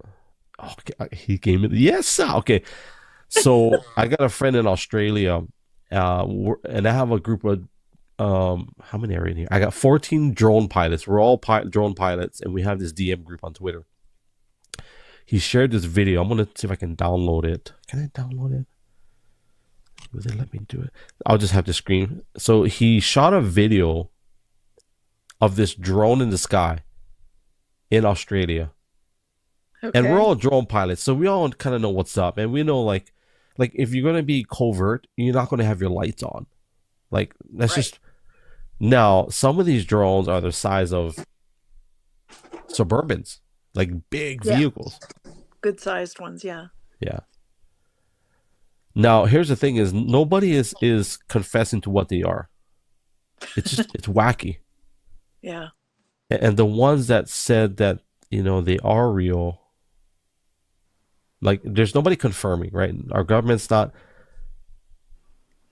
I'm gonna show you this drone video. I'm so glad I got permission to use it. Maybe I'm gonna have to upload it, and it's gonna take a minute. But so I know there's New Jersey, right? Yep. New Jersey has now. My sons have been seeing drones here in the past year and a half, like weird drones. They're up in the skies for hours, Hmm. and it's not helicopters No. because they don't hear the and they don't hear the motors, and it's not balloons because they're flying like actual drones. Well, and they even said, like, locally here, there was some people saying that there was some up at Big Bear. But I mean, we know that the power company uses them to survey stuff. That's daytime. So they said they saw some at night. I don't know. I've flown my drone at night, and it's you can't see nothing These are unless big. you unless you're near a city like a city you can see Yeah. that. So now there are some drones that have night vision and they have heat seeking cameras, but if I fly my drone at night you'll see it because I have the red and green lights on. Yeah. So And there's I requirements for certain things, right? Because that's yeah you for the got bigger ones, it's regulated. well, they're all regulated. Every Yeah. drone in the sky is regulated to some degree, unless you have one that's under 250. So, Yeah. The the little ones. the Yeah. FAA requirements is if your drone is over 250 grams, you have to register with the FAA. So Right. every drone is regulated. Yeah. Now that doesn't mean that they actually check because you have they give you an ID number like a code. So Yeah. if anything happens, they got you right technically if they want to. So let me see if I can share this video. This is a You funny fly it video. someplace you shouldn't, or crash it in a power line and don't retrieve it, Yeah, well, and if you're in a or a no, tree. That's dangerous too. And if you're in an area called a no-fly zone, they'll know, right? Yeah. They'll know that you're in a no-fly zone, Probably especially won't if be you. flying very long. Well, you might be in jail. Yeah. Like, okay, let me see if I can edit this video. So give me a second. Let me edit. I gotta. Oh no, it's in My portrait. brother's Okay. actually got a DJI that he'll he records, like, because he does the antenna maintenance. He's a ham radio operator, and he works with a company that maintains communications here in Southern California. So he's got a drone that he can set up to follow the vehicle when they're driving up the roads, so he can take video. And he's got some that he's brings it up so you can see the antenna and pans around. And I don't know. Some people are interested in it. I think it's kind of a niche interest. So for people that don't know, Tala mentioned DJI. So DJI is a Chinese company. They are the most popular drone manufacturer in the world. Yeah. Uh, I've owned I've owned six of their drones. Um, I used to have the high speed ones. I've had the photography ones. Yeah. I've also had other ones where they're not legal to fly. I even know the word. Like you can't just fly. Like they're like sport. Like they're we call them FPV. So FPV drones are basically you don't have to register them because they're so light, but you shouldn't be flying them in certain areas because they're so fast. Like one of them would the top speed is like 100 miles an hour, which is not fast for that kind of drone. Hmm. Some of those drones go anywhere from 200 and up. So, I would uh, love to have one with a camera, but that's not an expense I'm budgeted for.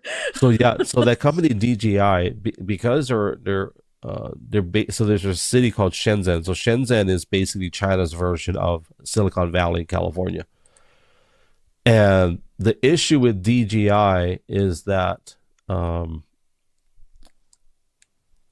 they're grabbing GPS data, right? So every time I fly my drone, you're sending your GPS data to quote unquote the cloud. Everybody say the cloud. So here's the funny. To all my tech people, if you can explain to me where the cloud is, tell me where it's at. I'll tell you where it's at. It's a server somewhere. It's in San Diego. It's in the Dalles, Oregon. It's in Tennessee. It's in New York. It's there. It's in buildings. They keep your data in. Well, here's the problem with DJI. Where do you think their cloud is? It's not in San Francisco. Nope. Their cloud is in China. Of In course. China. which China. is which is what everybody's screaming about with TikTok. Same issue. What a great psyop for them to say the cloud. Like Larry Ellison is genius. Like it's floating. You guys, you know who Larry Ellison is, right? Like, what a No.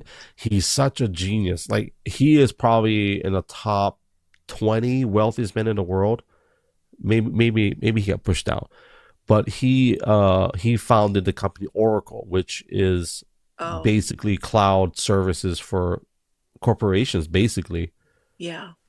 And basically, to put it in a real simplified term, he stores your data off site of where your company. So if you're a multi-trillion-dollar company and you've got all these records, well, obviously you can't have all this paper. Well, let's have Oracle store it for us. So Larry Ellis, if you don't know who he is, he's the guy that bought 90% of Lanai, which is an island in Hawaii. For people that don't, he bought that from Oprah. I So was wondering if Oracle was one of the ones based in like San Francisco, because it's familiar yeah, from they years. all started. That's where they all birthed That's what I for the most. thought. Yeah, Yeah. because we lived up north at the time, and Jim was the Northern California tech representative for the company my brother was working for at the time. My brother was the company, really. He was the only one with any skills running things. Yeah, Oracle. Okay. Okay. We'll take a break from cloud, but let's watch a. So this is a drone in Australia. This is from my friend. And let me give him credit in case this thing goes viral, which I don't think it will, but it might. So let me give him credit. So this video is from a friend of mine. His name is Brett Walsh. I, He's a drone pilot in Australia. yeah, Do you know who Brett is? yeah. Yeah. Brett. Okay, let me share this video.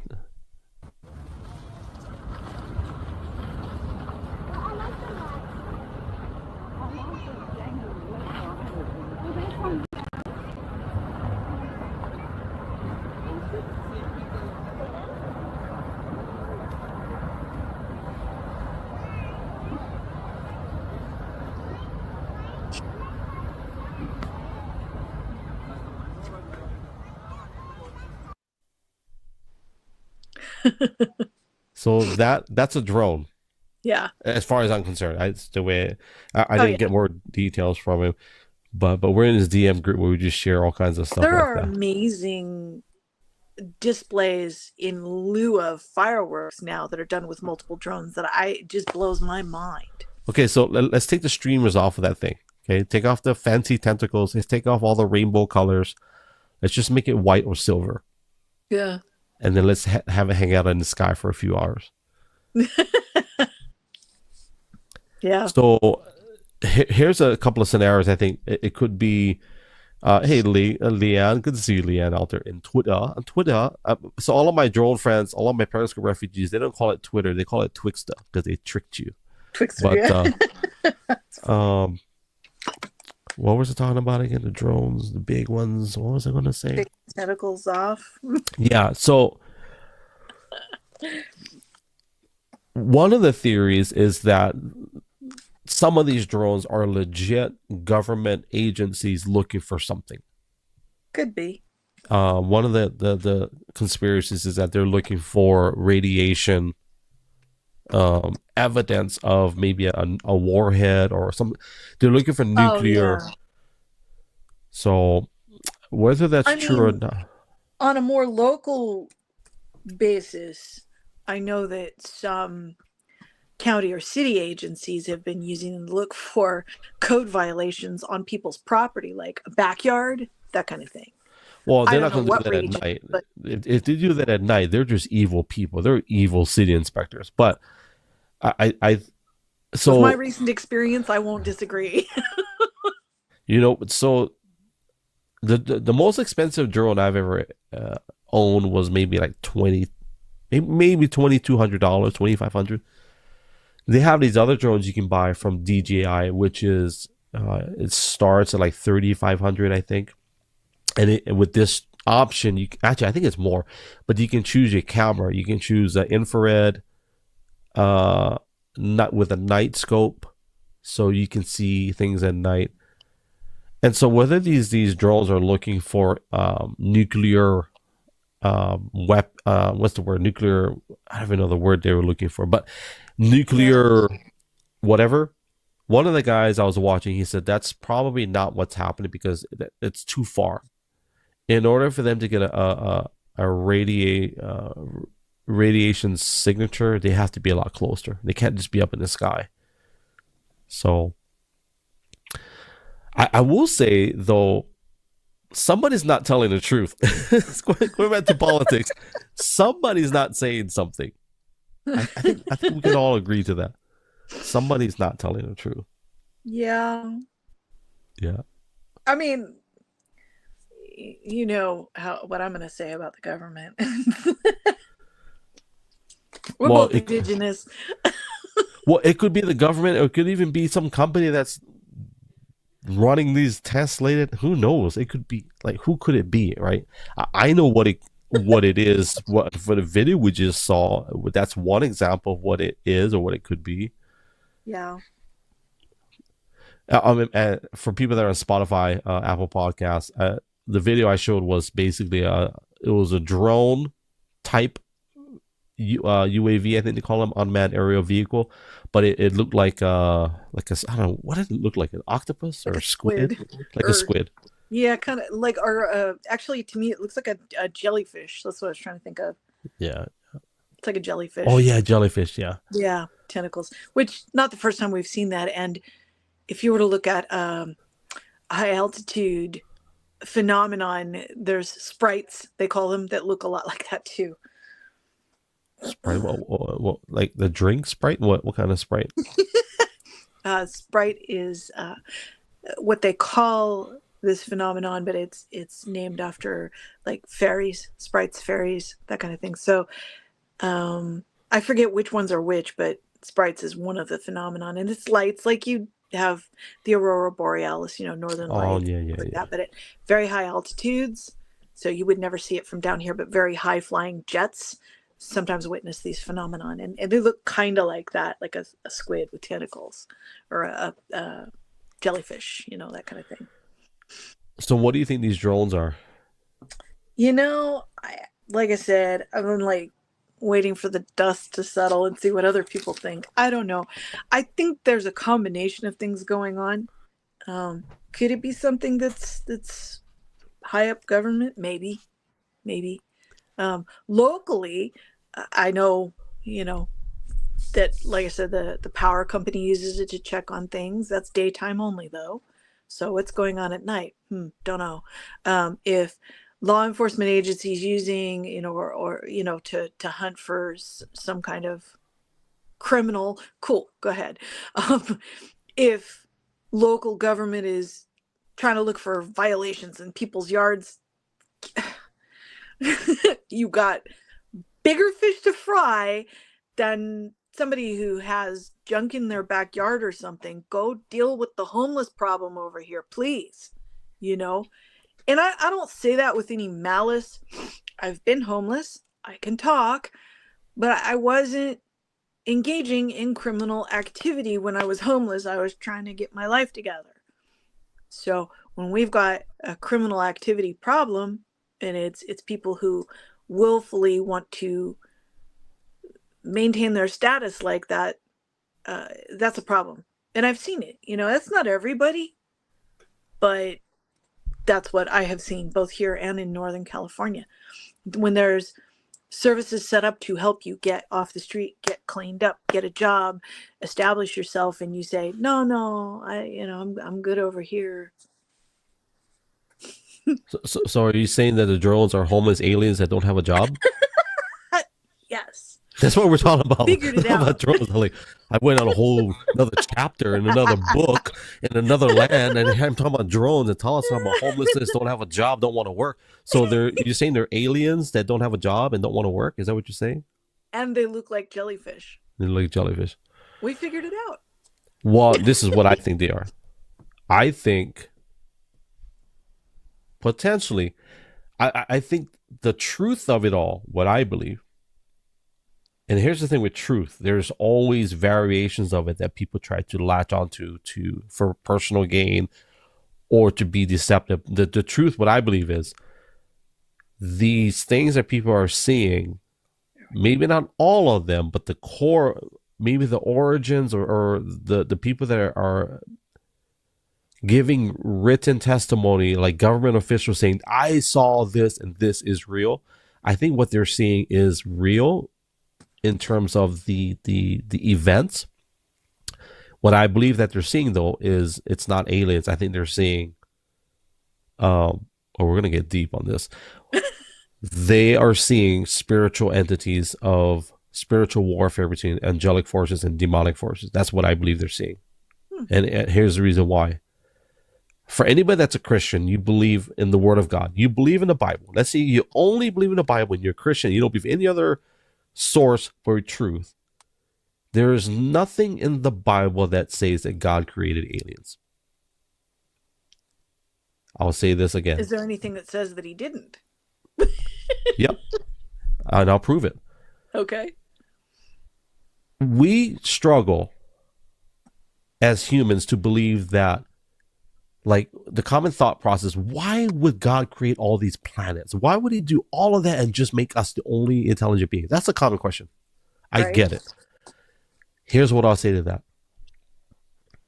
Why in the world would a parent who's having a baby have an entire room dedicated to a baby who doesn't even know what a light bulb is, doesn't even know what a swing set is, doesn't even know that there's a closet full of diapers? The baby doesn't even understand or know or even care.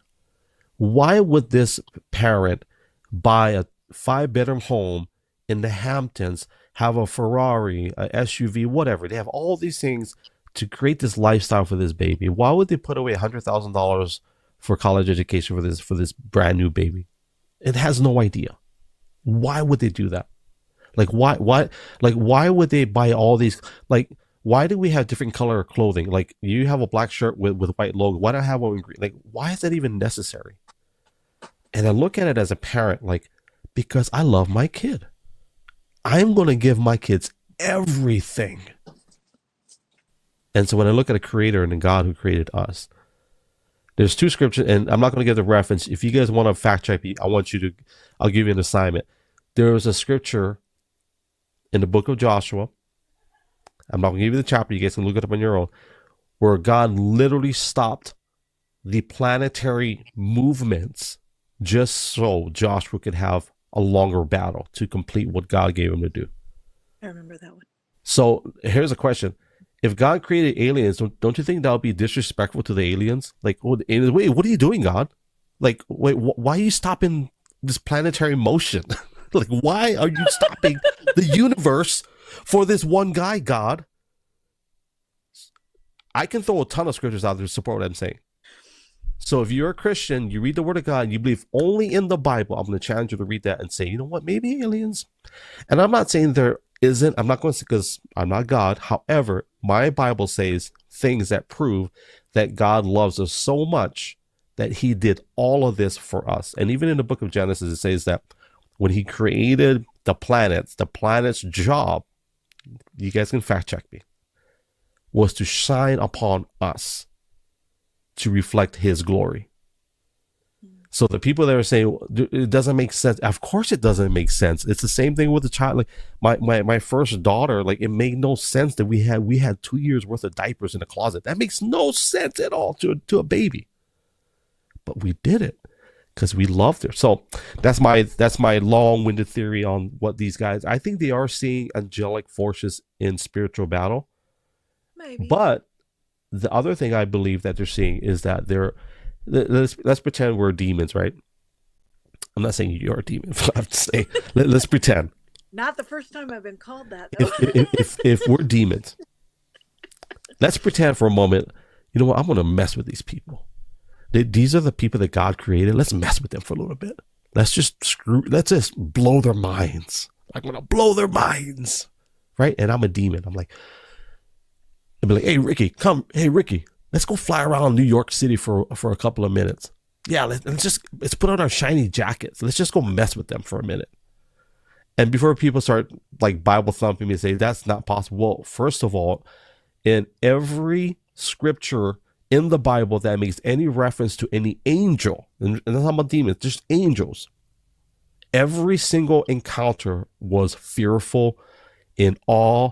They were tripping out. Like, oh my God, what are you? Right? So can you imagine a demon like, hey Tala, let's go fly around New Jersey. Let's go mess with these people. You see these people with these jets, let's go mess with them. So that's my long-winded theory on what people are seeing. Because I do believe that there are good people out there that are telling the truth and they do believe what they saw as to be unidentified flying objects.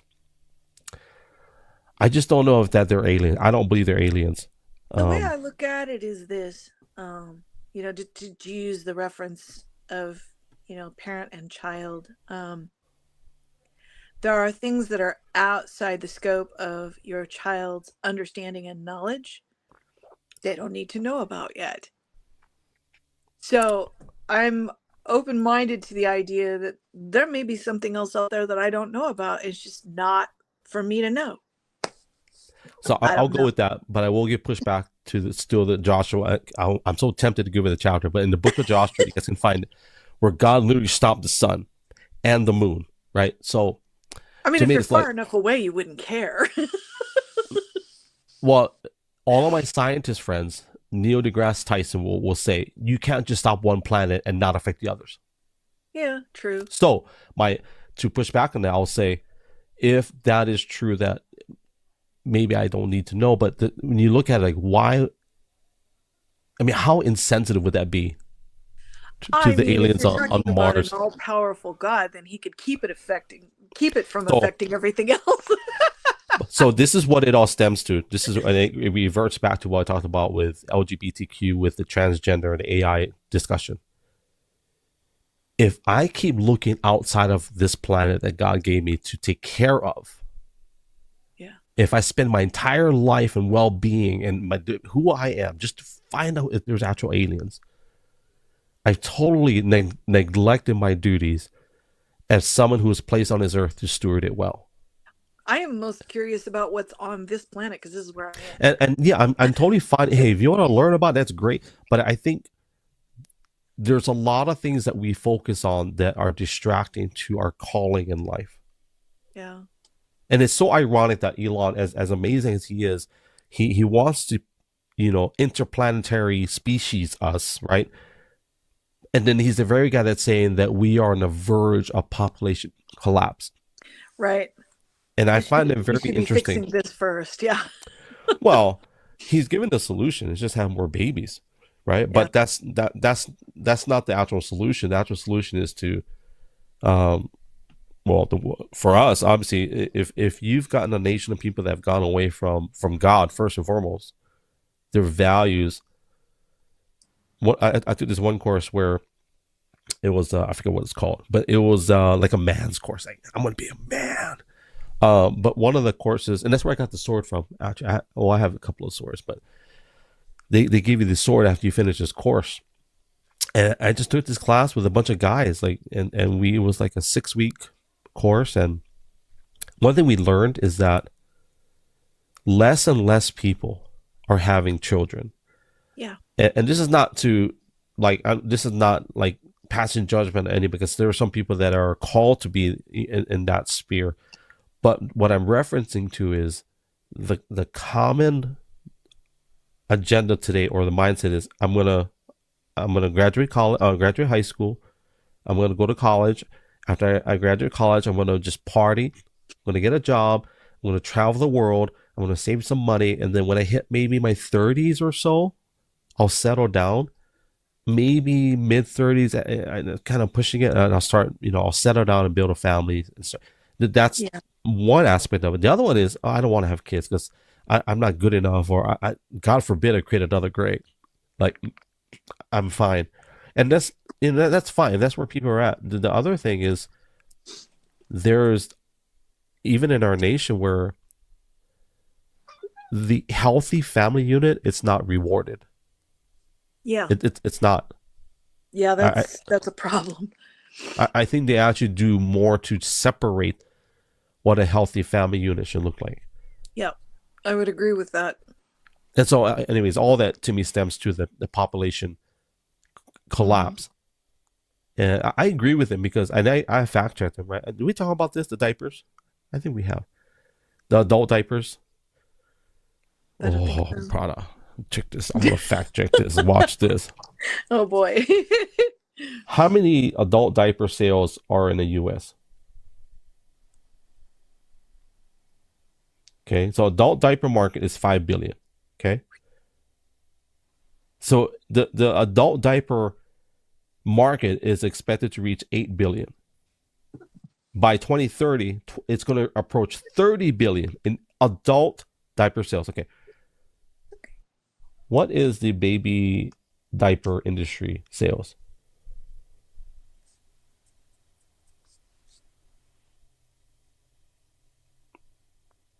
Okay. See, this is where woke. I'm using Gemini by Google. It's very woke. Let me try this. Have adult diapers exceeded baby diaper sales in the United States? Yeah, this is woke. So Elon, I'll go find it. But so, anyways, my whole point is The geriatric population is there are outweighed. more adult diaper sales in the U.S. than there are baby diaper sales, Yeah. and that was one of his fact checking things. But and I looked it up, and I said, wow, he's right. And it's not so much that more adults are, you know, crapping their pants. Is just, that's probably not the best analogy, but there are less babies being born. That's what I'm saying. The geriatric population is What is greater. geriatric? Is that like, Older. oh, okay. Geriatric is yeah, So elderly. yeah, so that population is increasing, but yet there's nobody here to raise the next generation. Yeah. I will Here's say a this though, I mean the population counter has not stopped spinning. It's still going up. No. I you think? remember when it was 7 billion, now it's 8. So, Well, here's a funny thing. Do you remember when China was 3 billion? Do you remember that? not specifically, but yeah, and So when I, their population has dropped. Yeah. yeah, so when I was in like high school and college, China's population was about almost 3 billion.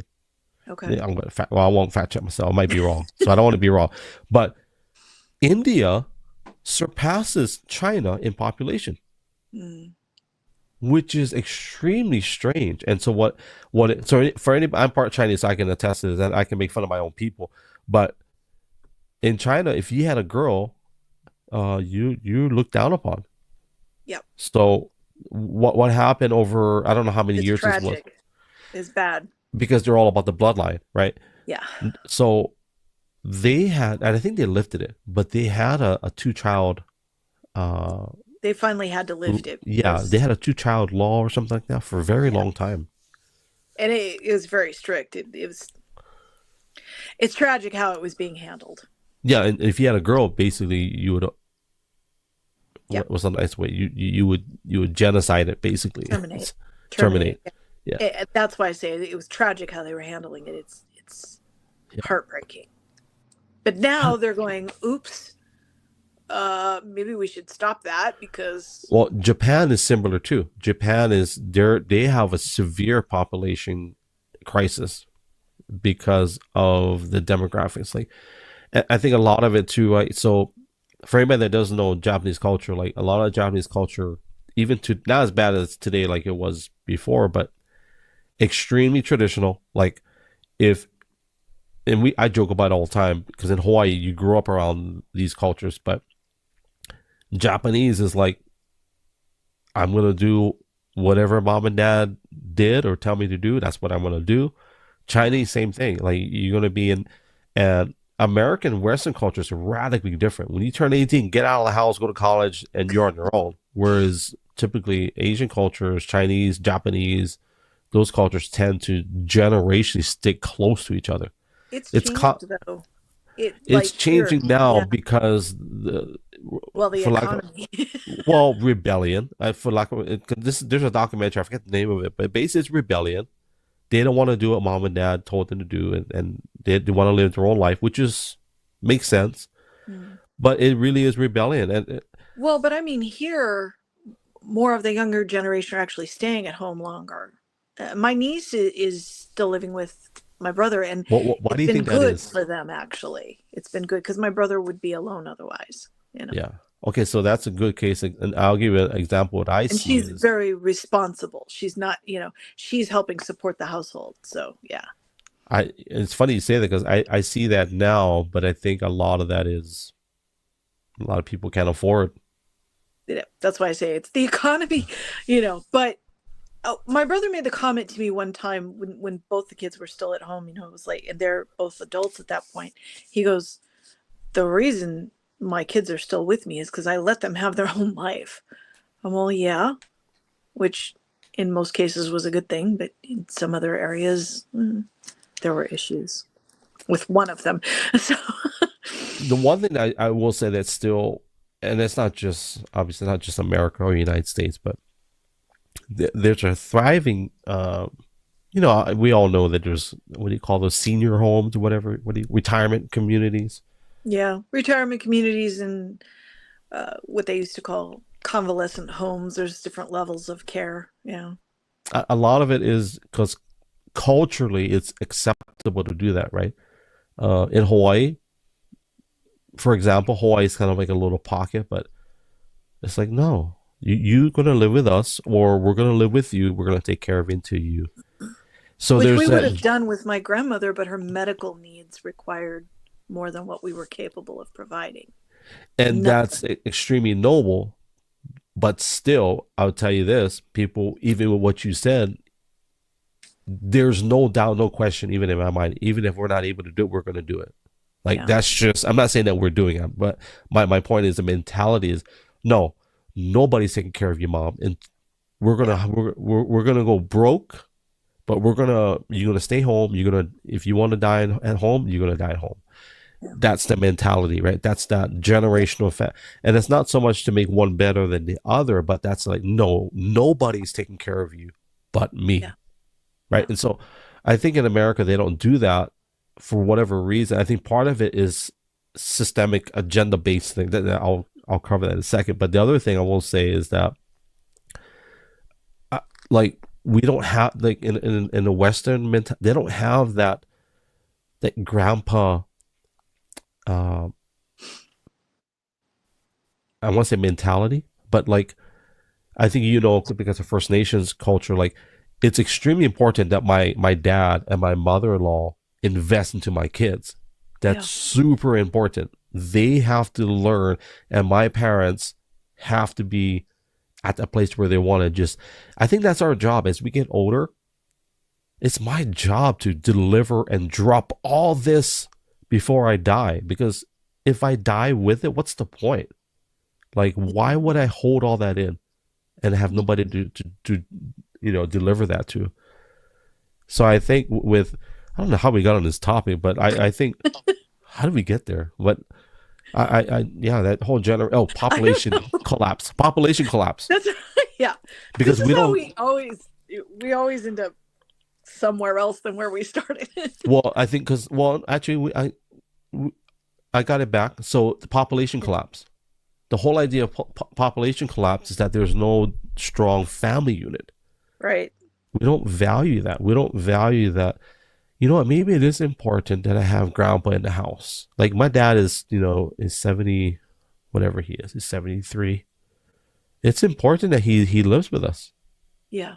until he goes, because my kids need to learn all the wisdom from him, because I can't give them that. That's my dad's job. That's his job to whatever grandpa learns, he's going to give it to you before he My goes. father is going to be 90 in March. Yeah. And what a great gift for him to drop that right before he goes. You know what? I can't take this with me, so I'm going to give it to you. Mhm. That's one of the things my mom. And let me acknowledge one of my sources. So Leanne, thank you. You got it. Joshua 10:12. The Oh, sun and hey. the moon were commanded to be still. Right. We just did a Bible study with my kids on that chapter. Thank you for pulling it up. That was your homework assignment. You got an A+, Leanne. But before my mom passed, she knew. She knew when she was going. Yeah. I think it was like 2 weeks before, 2 or 3 weeks. And for those that have been following me, I don't know how much I shared at that time, but a lot of my journey was on social media with my mom too. But she knew, like she knew, and she started like, when she calls you into the room, it starts pulling out envelopes, and it starts going over, um, safe deposit boxes, giving the keys, and we start going over all this legal stuff, and we start talking about trust and trust things that are set up, and it's like, okay, I think it's getting close, right? Because it's getting real, right? I don't think we have enough of that in Yes. this in our culture. My mom's on top of it. She's made sure that paperwork is squared away. She's been working on it for a while. And I'm the executor, all of that. But yeah. You know who's not going to suffer from population collapse? Jewish people. Yeah. Jewish people, and I don't think the what do you call those people? Really driven to maintain the family units. Yeah. I Well, mean, it's I'm not speaking for all Jewish people, but I am speaking on Jewish law, at least in the household. So part of the Jewish law in a household is that if I'm a guy, it's my job to produce not just for my family, but for my family's family up to the third generation. yeah. Like that's my job. It's not my job just to go earn a living and go paycheck to paycheck. If I do that and I'm a Jewish guy, I'm a failure. Yep. Even if I provide enough wealth for my second generation, I'm kind of okay and not really a failure. But once you go to the third generation, now to anybody that's Jewish, you can fact check me. And if that's not you, I'm not judging you. So, but I'm speaking on Jewish culture, at least from a biblical perspective, that part of their duties was to provide. Hmm.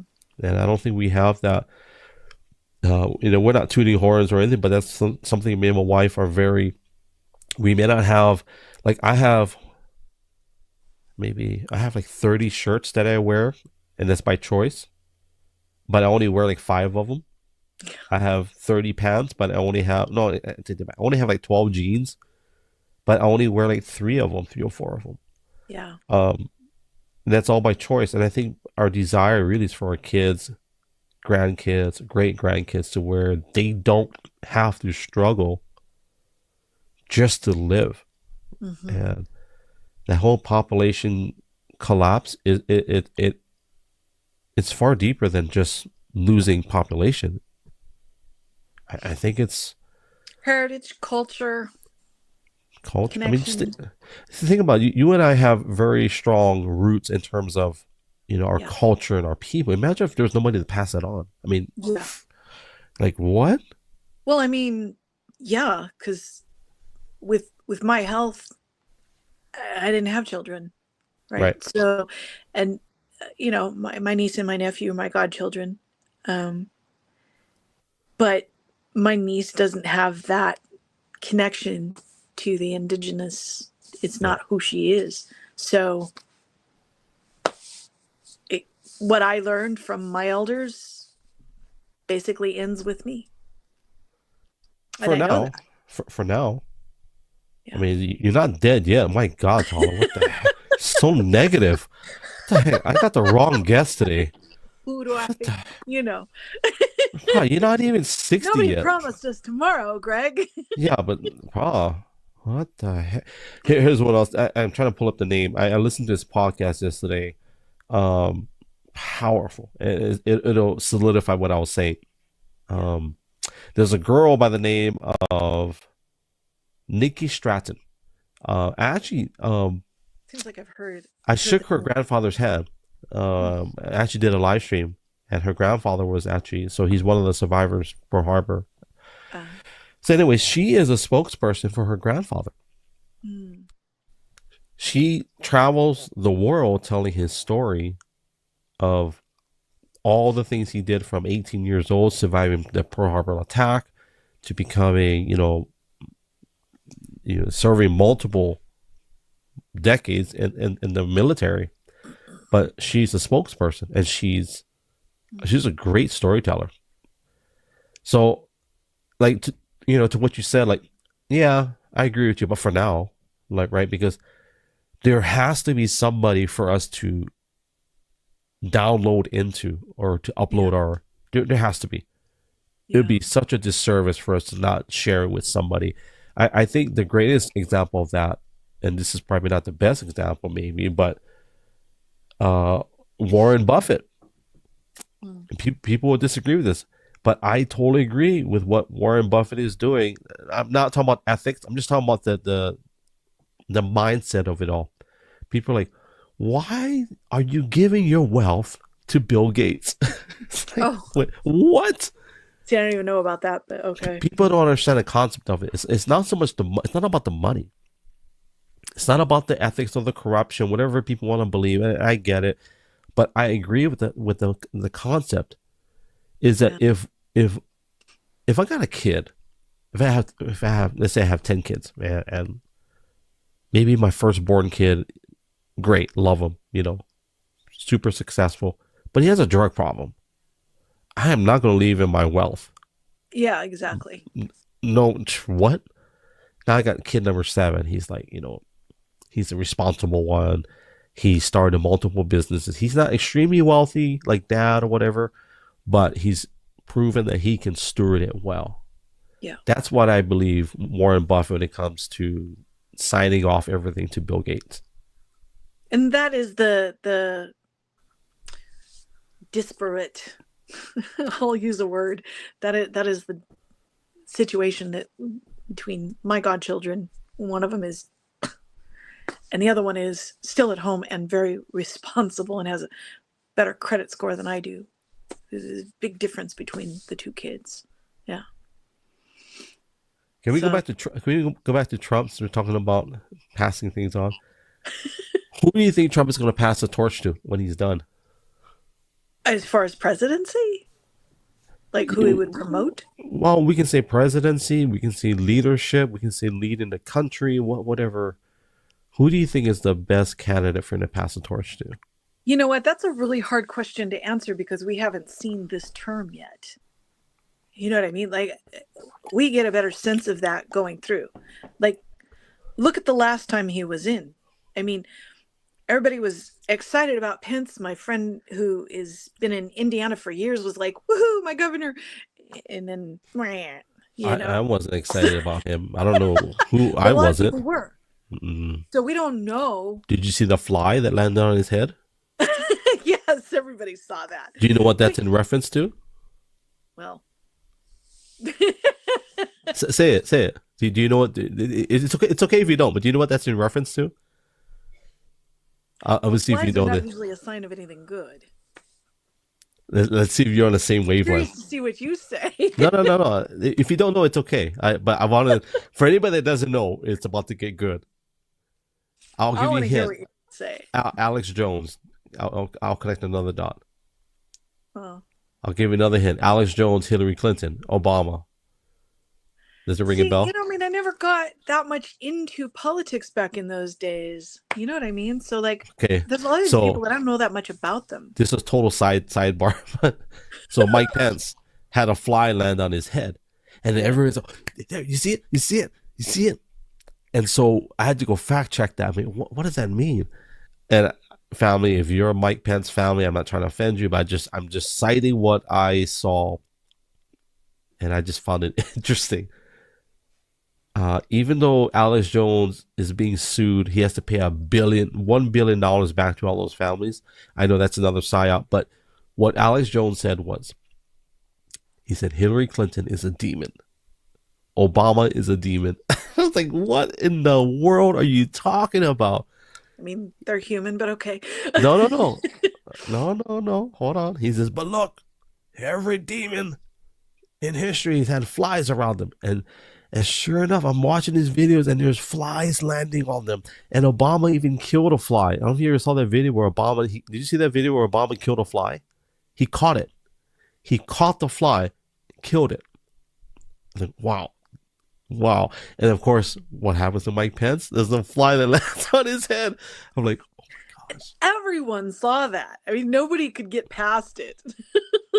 Well, I don't know if I didn't It's see it like I until said, they're usually not an indicator of anything good. I don't know. I'm not saying they're demons, but it's funny. And look, Alex Jones has been right about so many things where people said he was crazy. They said he was a conspiracy theorist, but I think he's been way more right than he's been wrong. Some of the smartest people in history have been called crazy. Well, I think he's burdened by having all this information, Yeah. you know. So, anyways, okay, so And Mike it is Pence. heavy. Okay, we talk about Mike Pence. So here's what I think. I don't know who is going to pass the torch to, but I don't think JD Vance. I don't personally. There's something about him. And I can't figure it out. But I mean, let's say this: I don't know enough about him. Boom, there he was. Who's this guy? Well, But I I know a lot don't of. know that he is. This is like when everybody was talking about the black guy, the surgeon. Yeah, yeah, Dr. Ben Carson. Yeah, Right. Ben Carson is not. He's not powerful enough. You know what I mean? He's not that strong character, personality. he's not In his the. niche, he's amazing. He's But not I don't know stand. that He's not JD stand has behind that. me. Yeah, Ben Carson's not. Hey, stand behind me. I got Yeah. this. He's not that guy. No. Trump is definitely stand behind me because I look really good. And for lack of a better terminology, this is done to death, but alpha. Okay. Yeah, Because but I mean, he walks into a room and this is how it is, I which will is why he say stepped into North Korea and why he will sit and talk with Putin. I don't see JD in that kind of role. I don't know. I do We'll believe find he's. out. I think Trump is genuine. I do believe that. Yeah. I didn't vote for him because of his personal ethics or anything like that. I voted for him because that's who God told us to vote for. Um, He's a I businessman. well, I still remember. I never forget this. I think it was me and my dad. We seen him when it was at a business conference, and Barron was just born. This is a long time ago. Barron was just born. Maybe he's like a few weeks old or something. And Trump still agreed to fly over to this business conference. I'll never forget how how eloquent and classy Donald Trump was, and just the way that he spoke was just, it was really. And it's funny because I'll never forget, he walked up on stage, he had a sheet of paper, and he showed us the paper. He goes, "Hey, these are my notes," and it was a Sharpie. He had a Sharpie Yes. with notes, and I'm like, this guy's legit. Like, but he didn't read it. He just had it up there. I think he glanced at it a couple times. And one of the things that got my attention was somebody had asked him recently before a debate, and he said, "What are you doing for a debate prep?" And Trump was like, "I'm not doing anything. I'm gonna talk." And they said, "Aren't you concerned that you're gonna lose?" He goes, "No." He's like, "Whatever I'm gonna talk about, it's already in here." And I think he said it's in here. Like everything I talk about is stuff that, and I'm like, okay, I remember all those This years is ago. why I can identify with him in a lot of ways, because as a broadcaster, this is something that I learned about myself. And people do notes and all this stuff, and it's like I'll do the same thing. Note, note, note, note. Eh, let's just talk, and it's I do better in both spaces and live streaming if I just talk about what I know. I'm quite competent like that. No matter if I'm in front of a group on a stage, it's the same way. I'll have notes and go, yeah, okay. I think most people are afraid to do public speaking because they're afraid of people finding out who they really are. Well, and that's the thing. I'm not afraid Yeah, of that. Like that's what I'm there for. yeah. So I've never really had difficulty talking, whether it's a podium or stage. That's just what I Well, do. I think part of it too is I think like the seasoned speakers, they know how to approach a sacred or a sensitive subject, right? Yeah. Um, I think some of us, it takes us a little while to, unfortunately, I've had to apologize to quite a bit of people just because of my inability to protect certain things that should have been kept private. But I think a good example, like Elon Musk, he's great at just, he's a perfect example of someone that is that he it, on paper he's not the person you want to hire to do a keynote speech at like Enron, or like, he's not the guy you want to hire to teach you a class, Yeah. because you're going to be more entertained than anything. You're going to be inspired, but if you wanted to, no, you want to hire someone that can stay on point and stay. But I think Elon's great. He's a great public speaker. I love listening to him. Yeah. Because he's real and Yeah. he's honest, and I think a little bit too honest, Yeah. like Trump, right? Yeah. Trump is guilty of that as well. Yeah, I'm but not mad about it, but yeah. well, the plus side of that is that you know exactly what they're talking about. You know where they're Yes. coming from. You're Which not. is again, that's who I have let people know that I am. It's not a character that I got to build up. It's why my friend Creative Madness calls me Miss DMX. I don't filter. It's like if this is what I think about something, I'm going to tell you, and it's okay if you don't like that. You can adjust, and you don't have to listen to me or hang out. But I'm going to be honest. The people who are supposed to be around me will appreciate that honesty and stick around. Yeah. Why DMX? I'm just curious. I always The wondered why. the singers, the rapper DMX. Look it up. You What? if you ever come into Tough Talks, No, no, no. I know who he is. I used to listen to his music, but very unfiltered. That's why. is that what that is? Yeah, Because I'm very filtered. Oh, okay, unfiltered. He'll okay. tell people that I'm rough, rugged, and raw. I thought it was just because of the song. No, the song that started because of the way that I speak. That's why he Leanne started says, "I using enjoy people that tell it like it is." I agree. that. You Yeah. know, speaking of telling people, and I think when it comes to conversation, a lot of people don't do this. They don't do these extended conversations, Yeah. because there's maybe they're not real. Maybe there's some things, because after the first hour, That's when the real. They can't carry it like you and me can. That's when the. I don't know about you. I'm carrying this conversation. Let's be real honest too. But It's your broadcast. That's why. I'm just kidding, family. I'm not as egotistical as it sounds. But um, after the first hour, right? That's when things get real. Yes. That's when the real discussion begins to We happen. experienced that in writers therapy family as well. Yeah. Nick has talked about that. The magic. It's after an hour.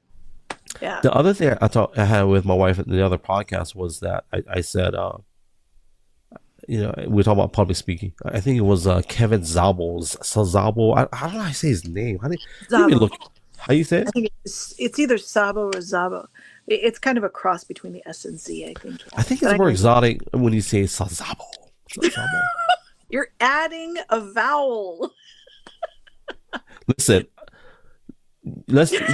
you don't know and I don't know because I didn't write the language, I didn't write the word, so we could be wrong. That's a problem with Western people, Tala. They think, bro, what if it is Sazabo? Stop it, you Hawaiian. No. Hey, let's be real. Okay, I'm gonna fact check myself and you. Okay, so in Hawaii, now we need to get him in here. Somebody tag him. Hold on. Check this out. Listen, I'm gonna spell a word and I want you to say it. Honolulu. How do you say that? Honolulu. Nope. Okay, I'm gonna give you another word. Hanalei. I have difficulty spelling stuff in my LEI. So Hanalei. See, but I know phonetics from Hawaiian because you're not the only person I've known from Hawaii. So yeah. Okay, but no, I'm gonna make a point. It doesn't matter if you're from Hawaii. You know, it doesn't matter. I'm telling you. I don't know if there's a glottal stop in there, but no, it doesn't matter. I'm gonna tell you. I'm gonna prove it to you. How do you say this word? Musubi. Oh well, that I know what spam musubi is. So yeah. Okay. But you put the emphasis in another place, musubi. Only white people call it musubis. Yeah, you say musubi. Only musubi, white people say, yeah, we say musubi. Yeah, because I've heard it. Yeah. And this is not a racial thing, but what I'm saying is there are cultural differences in how we say words based upon what we speak. Okay, so yeah, it's not Honolulu, right? And it's I'm not saying that's how you said it, but some people say Honolulu. So in Hawaiian, they'll say Honolulu, but there are some kingdoms that would say Honolulu. Yeah. And that was actually correct. The rest of the United States would say Honolulu. Yeah. But no, they're both right. That's my point. Yeah. Native Hawaiians on Oahu would say Honolulu, but Native Hawaiians maybe on Maui would say Honolulu. Dialectic, right? Is a dialect. And not just dialect, it's just a matter of how they speak. Okay. But then the guys that spoke Honolulu, they recognized and understood and respected. So if I was to go to Hanalei, it would be okay if I said Honolei. Yeah. This is revolutionary new stuff that we've never heard of. This is something my wife and I just learned recently, that in those days it was okay to say certain words because if we would honor each other, right? So my whole point being is that maybe it is Sazabo. I don't know. It might be Sazabo. Let me look. I'm gonna message him right now. Hey, is it Zabo? Sazabo? Tell him he needs to tell us. How do you pronounce your name? I'm gonna ask him the next time he's in a space. Tell him we dedicated like 10 minutes. Though, is if I have someone in a space, I will ask them. I want to hear you say your name so that I get it right. I like to hear them pronounce. That's how I know. Like everybody says this woman's name, Albandari. It's not. I asked her. It's Albandari. Well, the pronunciation is different. It's the if someone doesn't have if they don't have a tongue, you can't expect them to roll it. You know what I mean? Well, even without the rolled R, it's not Albandari. It's Albandari. Okay, so I didn't contact him, but I'm looking at his name. I think it's Sazabo. We're gonna have to settle this. Well, did you ever see that clip of what is it? You know the comedian Gallagher? You remember he's our time frame. He passed away. Gallagher. Gallagher, The, yeah. do you remember what he would do on stage? With the smashing Yeah, yeah. but there's one he did the flashcards. You ever seen the one with the flashcards? Um, There was a funny one. It was so I he had these can't remember. flashcards. He would flip them. He Yeah. says, "How do you spell tomb? Tomb? Okay." So he flips one. So is it boom? No, it's bomb. My favorite scene from I Love Lucy was Ricky trying to understand American pronunciation. Yeah. That was the most hilarious. Oh my goodness. How did we end up talking about Kevin Sazabo? I'm curious. How did we get there? I'm you lost me. I think it was culture. I have my. This is why I have notes because we're gonna land and play in about 5-10 minutes. Because Yeah. what are we talking about? Trump passing it on to another torch? No, Trump passes a torch. No, Yeah. um, no. That's my other page. Distilled water. Who's he gonna pass the torch to? Yeah, that's a good Oh question. yeah, yeah, yeah, yeah. I don't think we're gonna know for a while. We gotta So watch what's happening and unfolding. I think the trick question is I don't think he can pass it on. I think we have to vote in the next guy. Yeah. And you Um, know what? All these people who are pointing at Barron need to calm down because that boy needs to figure his own life out. And I don't think putting that kind of pressure and attention on him wait, is what? appropriate. He's young. A lot of people are saying Barron for, one of the future presidency. We don't even know Who? what the kid wants to do. Who's saying that? A lot of people. You haven't seen that? Oh my God, yeah. I don't know what kind of In the friends you conservative have, community, because a lot of people are saying, Barron needs to run at some point. It's like, none of my friends or community have said that. I don't know what yeah, weird deep state communities you're in, but none I of haven't. This is not the a first time I've community heard. I'm in. I've just seen these discussions, and I'm like, leave the kid alone. He's figuring his own life out. And I don't think that's the kind of pressure and attention he needs. He's he's a different personality. I Um, think he'll be okay. I think he speaks at least 4 languages. I think he'll be fine. I think he's amazing. But He's super. what are they feeding that kid? Do you see how tall he is? Well, Trump is not short. Trump is No, 6'3". but he's taller than his dad. Yeah, but Milana is not 5'10". She's No. like she's probably 6 foot. Yeah. The kid is So like 6'9" now. I think he's up yeah, there. well, he should be taller than the dad. That's the rule. Every child should be taller. I mean, that's just it. And here, and Why are we not 9 feet tall now? this is probably this is probably trigonomics. But if you are a dad and your kids are not bigger than you, something wrong. Because your kids should be better than you. And I'm not saying that. Who's saying taller is better?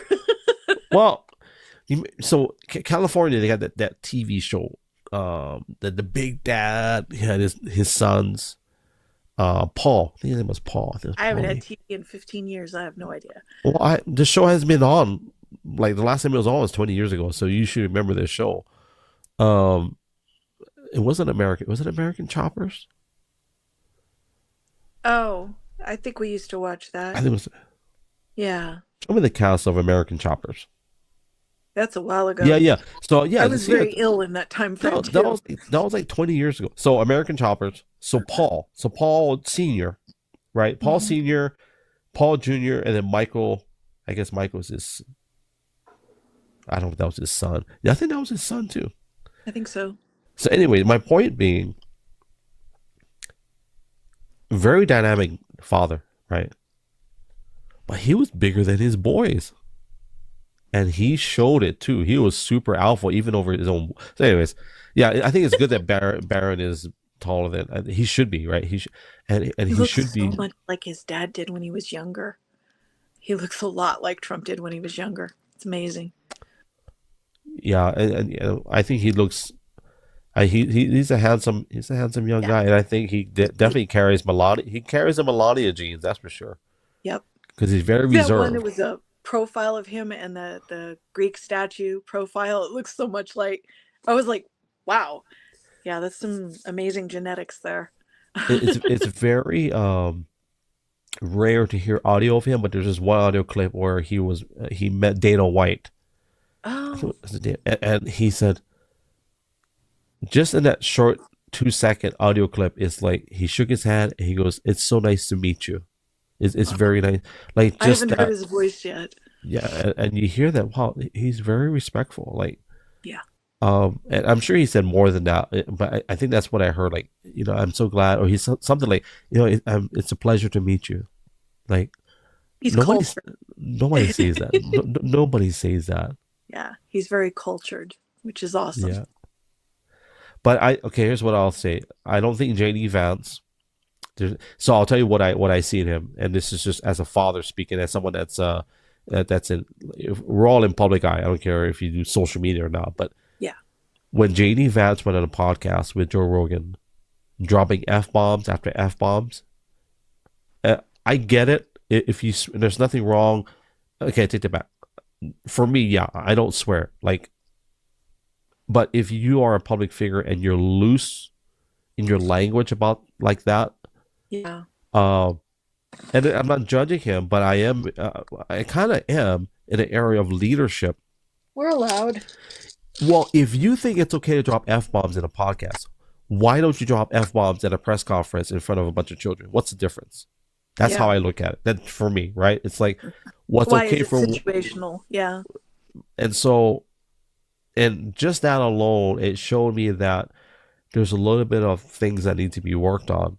And I'm Yeah. not saying president, you gotta be president. That's not. And he It's could mature in that area. could be, and it's just a red flag for me that Yeah. not so much the way he speaks, but the maturity level and the discretion level. Just because you're Joe Rogan, and then you're gonna go, are you gonna go on 700 Club next week and preach about Jesus? Do you You get the know, sense that, like, this is something that I kind of observed in Bush Jr.?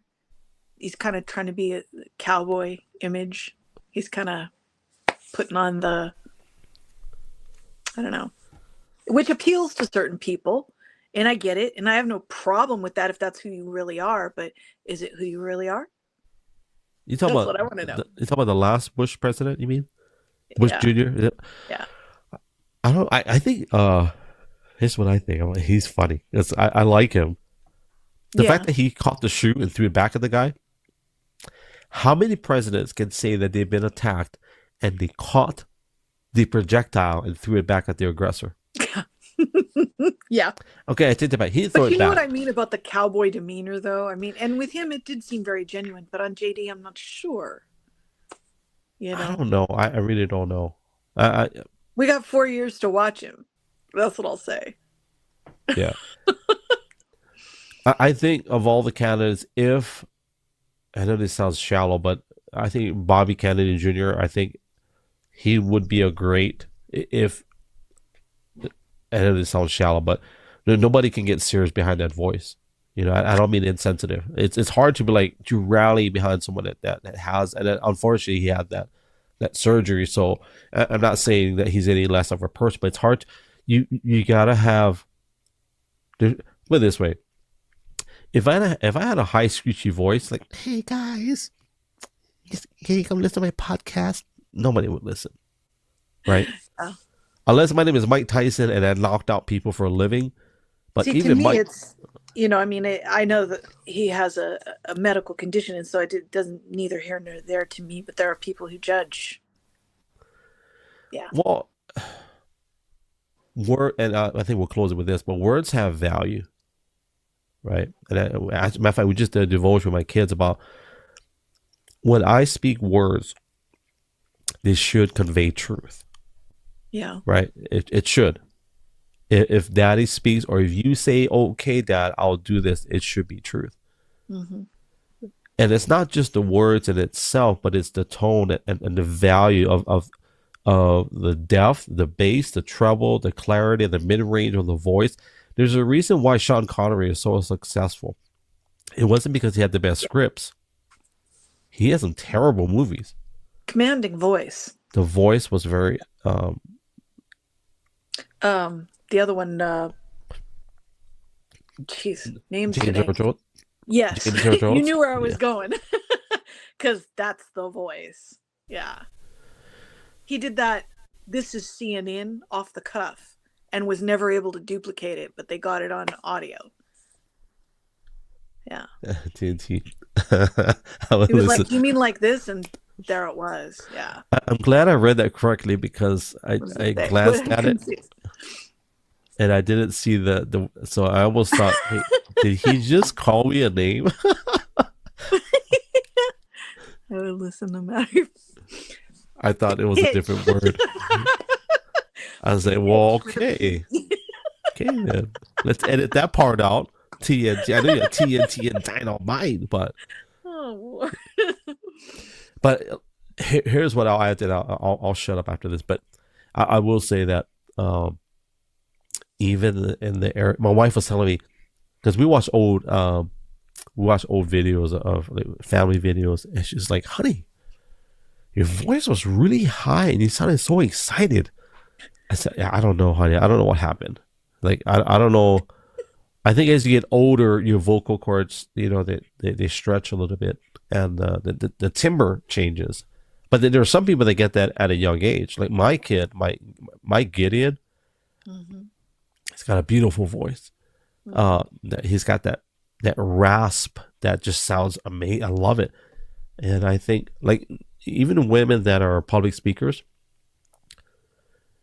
there's a hint of either a rasp or a depth that they have that for me I think is pleasing. I think it makes you want to listen more.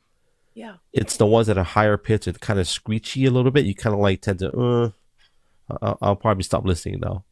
So I used to get compliments all the time when I was a receptionist. Um, I'd put on the work voice, and it was odd because like I didn't expect it. I was just in professional mode, and I get these compliments. By the way, oh well, thank you.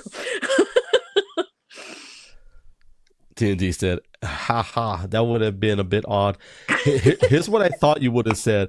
I would listen. I would listen no matter what. You're just a. That's what I thought he wrote. You're No just. matter. I will listen to you no matter what. You're just being a. That's what I thought he was saying. Oh my goodness. Well, unfortunately, family, it is time for us to say goodbye. And if you guys are not following Tala on social media, it's Tala underscore no excuses on all socials. My name is Butter Tala. I appreciate you as always. It's always a pleasure. We didn't go the 3 hours today, but I actually got to go bathroom again, and I'm going to play my videos. So, if anybody wants to subscribe to Tala, make sure you follow her on x.com. Tala or it's Tala underscore no excuses. So make sure you follow her. On Substack, it's Tala Vision. We're gonna do one more of these. I'll probably have my wife, and I have a secret surprise potential guest before the end of the year, and we're gonna do a video compilation. And so for everybody on Spotify, Apple Podcasts, thank you so much. If you enjoyed this, I would definitely love just a short review. It don't have to be like a paragraph, but they have been so good to me. So I want to thank you guys. Also, YouTube, Twitch, Kick, and YouTube, Twitch, Kick, and Rumble. Thank you. And of course, my ex family. Of course, we still love you guys, even though you don't comment. Oh, I just had a Biden moment. All right. Creepy. Tala, thank you very much. I appreciate you. And we'll see you on the next one. Let me play my fancy videos. Do I have a video? I do. Yep. All right. As I always say, thank you for your time, your heart, super heart, your data, all the good stuff. But most importantly, guys, thank you for your time above everything else. On behalf of Tala and myself, love you guguys. God bless you guys. Ahui ho. Aloha and mahalo. Yes, sir.